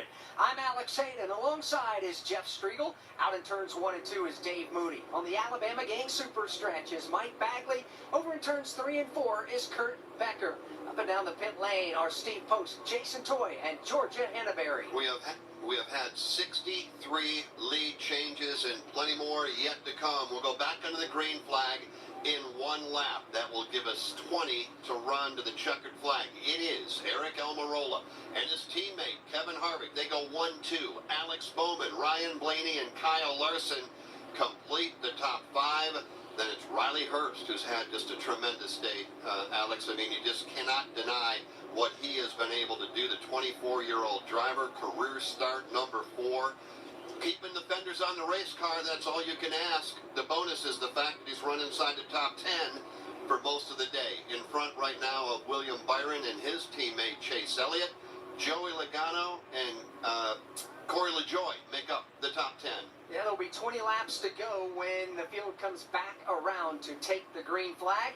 That means the field is coming to the Geico Restart Zone presented by Geico. Switch to Geico today and see all the ways you can save. It's easy. Simply go to geico.com to get a rate quote and get started seeing how much you can save. All right, let's go back now to working together as teammates. We see Eric Almirola and Kevin Harvick right together. We see Alex Bowman, Kyle Larson, William Byron, and Chase Elliott. All 4 of those Hendrick Chevrolets are together at least in the top 10. All right, we know that when we get the white flag in the air, forget about teammates, doesn't matter. But right now is when you really, truly have to line up and work together, correct? It takes discipline as a driver. It takes discipline as a spotter to make sure you understand, because the Ford Motor Company, they want their Fords together to work together. Well, Chevrolet wants the same. Toyota, they want the same for their cars out there on the racetrack. And in order to do that, you got to have some guys that's going to give and take a little bit, especially on the restart, because the deck is shuffled. Some Fords, Chevys, and Toyotas inside lane, same with the outside lane as they get ready to come back to the restart zone. So you got to have discipline, but the laps are getting fewer. Well, there are only 20 laps remaining here at Talladega. The crowd on their feet anticipating the green flag, and it is in the air. On the outside, Eric Almirola. On the inside, Alex Bowman. Road 2, you've got Kevin Harvick and Ryan Blaney. They're racing back to turn 1. Here they come into turn 1, and a big jump for Eric Almirola, courtesy of a monster shove by Kevin Harvick. Almirola to the lead. Harvick is clear in second if he chooses to cross over. He does not. He may regret it. That comes Alex Bowman on the bottom. Alex Bowman and special guest co-star Ryan Blaney, the drafting tandem down to the bottom of the racetrack. They're going to ease up alongside Harvick. They got momentum, but not enough to take the lead at all. Almirola to 3. Almirola with Kevin Harvick in tow to the high side, but here comes Alex Bowman. Bowman moves up the inside lane. He's got the lead now. He's got it by a fender. Here comes Almirola from the outside. And they come back to the tri-oval. Sun now blistering off of these cars as they make their way into the tri-oval. Downstairs, it's Alex Bowman. He'll lead by a fender. Right beside him is Eric Almirola. He tries to grab the lead back in turn 1. Almirola getting all kinds of help from Kevin Harvick. Harvick just shoving that Smithfield Ford through the outside lane, but it's not enough to get him back to the lead. Bowman by a fender off. Ford and Chevy side by side to the back straightaway. The Ford of Almirola, fender out in front. You got Bowman in the Chevy. That'll fade just a tad, but here comes Blaney. He'll give Bowman a shove. Alex Bowman to the lead in 3. Bowman with the lead. Blaney right behind. Almirola losing a couple of positions. Kevin Harvick now tries to right the ship and tries to give him a shove back toward the front. But it's Alex Bowman leading the way off turn 4. Also, a quick update on Eric Jones. He was busted again, second time on pit road for an equipment violation. He restarted at the tail end of the field, but back there, Dave, you've got some really good cars. Eric Jones, Denny Hamlin, and others. And some really impatient cars, to say the least. Eric Jones is going to slide in right behind the Denny Hamlin machine, right behind A.J. Allmendinger. They're thinking 3 wide up the backstretch. And that's indeed what they'll do. They will shift to the extreme high lane on the back straightaway. Here's a 3-wide battle for the lead for a moment. Almirola goes to throw the block. Harvick goes to the outside. They can't get it done. Bowman goes back to the bottom and the point. Almirola's been busy, did everything he could. Didn't matter. Bowman goes by. Blaney goes by. Headed off the corner. They now go 1-2, and then Riley Herbst behind them. That outside lane Lane, that discombobulation out there between Stewart-Haas Racing teammates. They've lost some ground now. They're side by side for the third spot as Alex Bowman leads. Caution is on the speedway. Debris has been spotted around the racetrack, and that'll slow things down and bunch them back up as if they needed bunched back up. But the caution is out for debris here with 17 laps to go. That is going to slow that outside lane, that third lane, because they were starting to form up in a hurry. Bubba Wallace had jumped to the outside lane also, and they were going to make some short work and big progress. But that's all going to slow at the moment. Caution flag number 4, 66 different lead changes. And we can see that debris now bouncing down the back straightaway. Bagman, I'm not sure if you can see it, but there's something certainly blowing down the back straightaway as those cars went by. Yeah, I'm having a hard time picking it up, but I do see that piece of debris next to the Geico logo about a lane off the outside wall. That lane was about to be used. It's hit the 3 wide lane, quote unquote. And we got a safety crew that is actually headed out there, and they're picking up that piece of debris as we speak. Well, official lead changes, again, it's worth talking about because this is Talladega. 66 official lead changes at the line. That's the most lead changes here at Talladega since October of 2011 when they had 72 lead changes. Jeff, we're closing in on that record. Yeah, and the most all-time, you got to go back to 2011, 88. So we have had that kind of afternoon here at Talladega. It is not disappointed. Alex Bowman under caution. Lap number 172, 15 to go next time by. It is Bowman, Blaney, Eric Almirola, Riley Herbst, and Kevin Harvick. That's your top 5. Chase Elliott and his teammate Kyle Larson go 6-7. Joey Logano 8th. William Byron 9th. Corey LaJoie is 10th. Daniel Suarez is 11th. Ricky Stenhouse Jr. 12th. And Kyle Busch 13th. 14th is Chandler Smith. 15th is Tyler Reddick. 16th is Bubba Wallace. 17th, Christopher Bell. 18th is Todd Gilliland. 19th, Martin Truex Jr. And 20th is Justin Haley. 21st, Ryan Preece. Michael McDowell, 22nd. Chris Buescher, 23rd. A.J. Allmendinger goes 24th. Then Eric Jones and Denny Hamlin, 25 and 26. Chase Briscoe, 27th. Ty Dillon in front of Harrison Burton, 28th and 29th. 30th, and I would expect that he will get the free pass, putting Austin Cindric back on the lead lap. Right now he's being scored 30th. And he's led the second most laps today with 15 total, so that would be big for Cindric. BJ McLeod is now 1 lap down in 31st. He's the only car going to be on the 1 lap down category. 2 laps down in 32nd is Brennan Poole. He's the last car running. 33rd on back are out of the race. Playoff driver Brad Keselowski, 33rd. Austin Dillon, 34th. Ty Gibbs, 35th. Carson Hocevar, 36th. J.J. Yaley, 37th. And playoff driver Ross Chastain will finish the race dead last in 38th with 1 race remaining in the round of 12 next week on the Roval at Charlotte. Pit road is open. Question is, will anybody come to pit road and give up position? Maybe somebody further back, but the top 10, top 15, maybe the top 20 now, staying on the racetrack with 15 laps remaining. Will they find a home? Sponsored by Geico. Susan has always wanted to live in a chateau. I like a certain je ne sais quoi. While Jake is more into the Cape Cod style home. It's a classic look. Compromise is tough, but these two won't have to compromise when they bundle home and car insurance with Geico. It's easy, and they could save even more. In the end, Susan and Jake found a Cape Cod style home where they will only speak French. Bonjour, je t'aime, merci beaucoup, and cordon bleu. You'll get better with time. Bundling without compromise at Geico.com.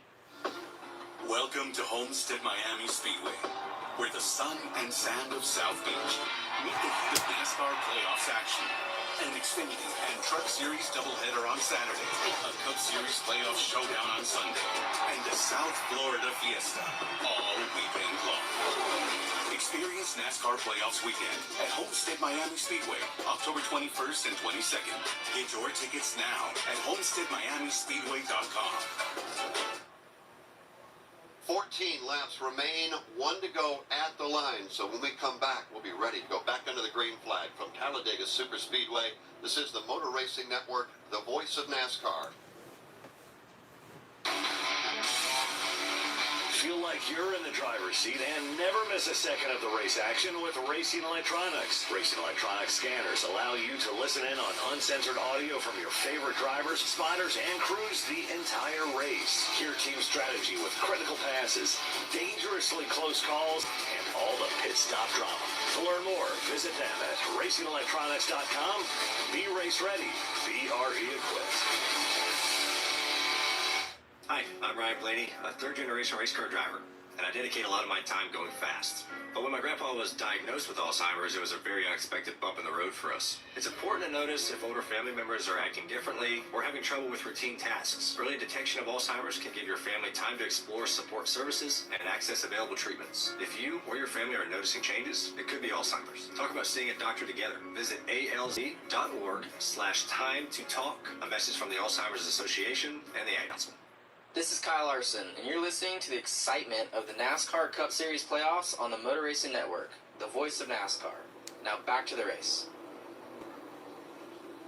We're going to go back under the green flag in one lap. Welcome back to Talladega Superspeedway, the Yellowwood 500. We've talked about it a lot. It bears repeating. 66 lead changes at the line to the 174 laps.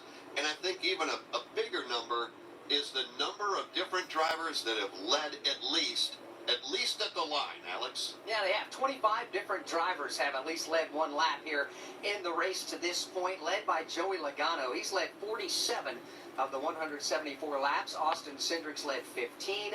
Ricky Stenhouse Jr. led 14 circuits. William Byron's led 12. Alex Bowman's led 10. Austin Cindric back on the lead lap, and he did take the opportunity to come to pit road, and he will rejoin the field at the tail. All right, what do we expect here? You got Bowman in the Chevrolet, you got 4 Fords, you got the 2 Chevrolets that line up together, Elliott and Larson back in positions 6, 7 before you get back to Logano. Then another Hendrick Chevrolet. How's this thing going to work? I think right off the bat, you don't get busted. You have to stay in line until you get to the start-finish line. But then if you're 12 on back or so, you're going to have to get up. All right, here we go. This may be the final restart. We'll have to see. Oh, you're going to have to start a different lane and hope people go with you. I like that number 12 because that is where Ricky Stenhouse Jr. lines up. Behind him, Kyle Busch. Right behind them, you've got Toyotas, Tyler Reddick, Bubba Wallace, Christopher Bell. All right, here we go. Back, you've got Truex. Green flag back in the air. Hamlin. It is time for them to go and find one another and come through the field. They're going to have 13 laps in which to get it done. And those at the front of the field, they are going to try to run away and hide. Alex Bowman, Ryan Blaney, getting ready to go back under the green flag. Field is in the tri-oval. Brett Dalton.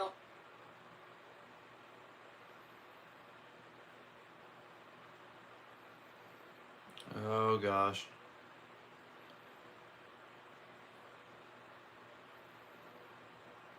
And now, Ryan Blaney by William Byron.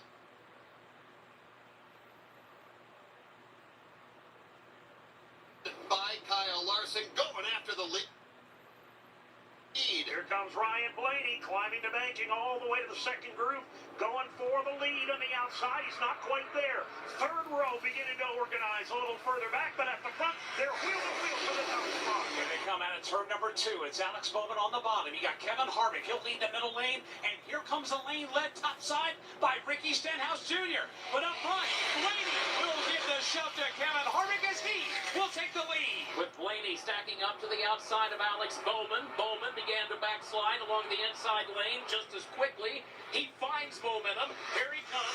Bowman goes back to work. That outside third lane has really begun to drag now. They've gone to the tail end of this double-wide draft downstairs. So Bubba Wallace is going to bail out of that. Christopher Bell bails out of that. Stenhouse and Reddick trying to bail out. All right, coming to the line. 11 laps to go. Stenhouse organized the line, but just did not get enough takers. Only about 5 or 6 cars went to that third group. They'll have to regroup and try it again. To the outside lane, Kevin Harvick wants the lead. Kevin Harvick now will take the lead out of turn number 2. He has it by half a car length. Now a full car length. Blaney in full shove mode. That's the front 2 break away for the rest of the field. Gap of a couple of car lengths back to Riley Hurst, who's to the outside of Alex Bowman. They go at it for third, but Kevin Harvick is the leader. Here's Harvick charging off of corner number 4. Kevin Harvick leading at the Talladega Superspeedway, down to 10 laps remaining. Harvick running right smack dab in the middle of the racetrack. Behind him is Ryan Blaney. Then Riley Hurst. Downstairs,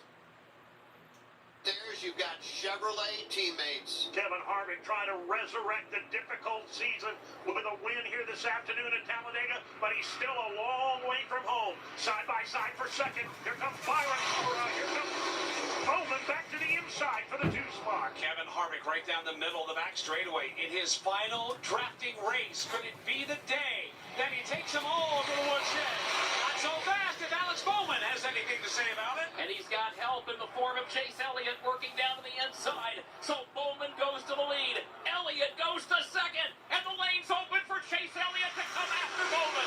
Bowman's going to stay in the How middle the of the fuck is Elliott up there? What the hell? Help in the form of his teammate Kyle Larson. Right behind them, another teammate, William Byron. Hendrick Motorsports at the front on the outside lane with Bowman, and the other 3 are at the bottom. Speaking of drivers trying 9 laps to go here at Dega. Chase Elliott fits into that category as well. He goes to the inside lane, puts a wheel out on top for second. He's going to go after Bowman now. But Bowman now will go to the bottom. He'll throw the block on Elliott. Bowman quickly change lanes. He'll throw the block on Harvick. Here comes Elliott. He'll stay to the outside, and here comes Chase Elliott to the lead at Talladega. Here's Bowman on the outside. There's room for Kyle Larson to his inside. Chase Elliott to the point. Kyle Larson, William Byron. Oh my gosh. Motorsport Chevrolet. 1, 2, 3, 4. Two-time winner at the front of the field. His name is Chase Elliott, and this crowd loves it. They are on their feet. Chase Elliott. Come on, Harvick, do something. His teammates line up right behind. It's a Hendrick merry-go-round. Holy shit. Here at Talladega, Chase Elliott leads. Alex Bowman leads. Kyle Larson wants a piece of the action as they make Oh their my way gosh. down turn 2. It's Bowman, Ryan Harlan. Bowman will surge in the outside line. He'll This is insane. line in front of Chase Elliott. Harvick, come on. Outside lane open for Kevin Harvick. Harvick gets the shove from Blaney. Final career win, come on. They're stacked up from second on back. There's Blaney in second. He's right behind Harvick. There's room at the inside for Bowman. Help in the form of Elliott. Riley Hurst is part of this mix. He's fifth. Oh shit. Third car back on the outside. 7 Oh laps jeez. to go in the Yellowwood 500 this time by. Kevin Harvick has the advantage, but here comes Alex Bowman.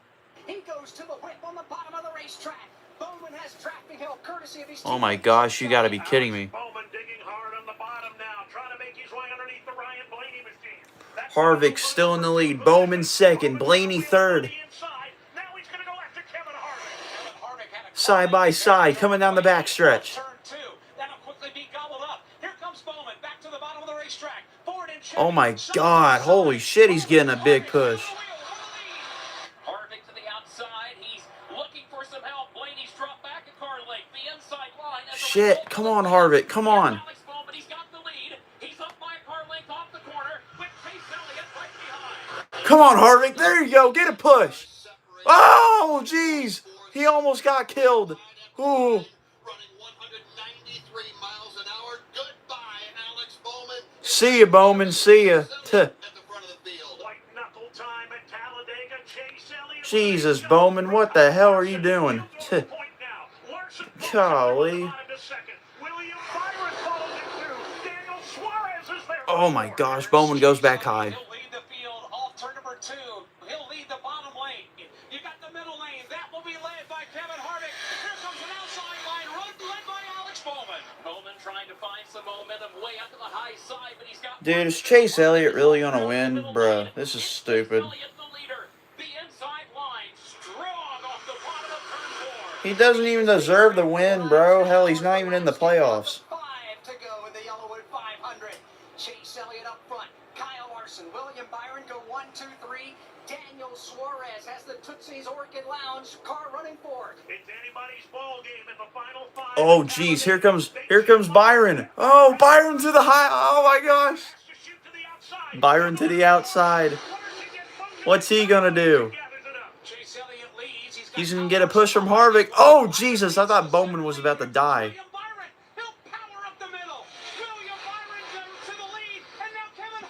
Harvick's going to try passing. Oh, my gosh. There's so much going on. Holy crap. Come on, Harvick. Come on. Come on, Harvick. Come on. Win one more time. Come on. 4 laps to go here at Dega.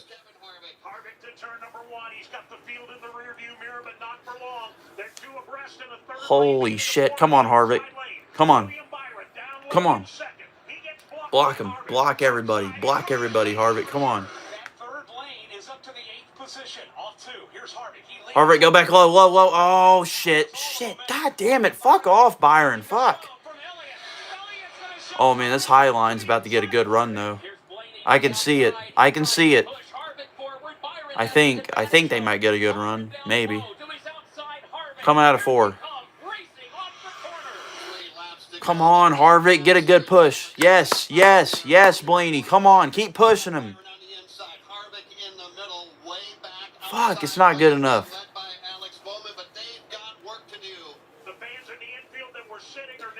3 laps to go.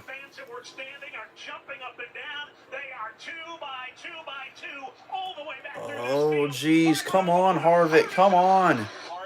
Somebody push that man. Come on. Go let them freaking Hendrick cars dominate. Both go low. Both of y'all go low. Dive low. Go low. Harvick, go low. Quit trying to rely on Blaney. Just go low. They're going to keep coming back anyway. Oh, gosh. Yes, go low. Okay. Oh, shit. Now Blaney's going to get a good run. Oh, fuck. Oh, no. 2 laps to go here at Dega. Oh, Blaney now going to go for the lead. Oh, gosh.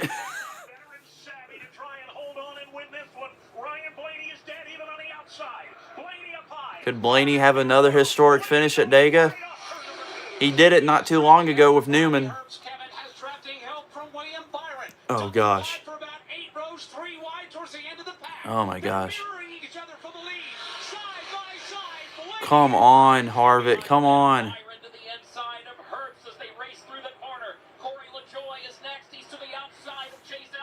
Come on, Harvick. Come on. All right. Coming through the tri-oval. Here we go. Coming to the line. 1 lap to go here at Talladega. Blaney and Harvick battling for the lead. Going in turns number 1 and 2 for the final time. Harvick now in the lead. Byron pushes him.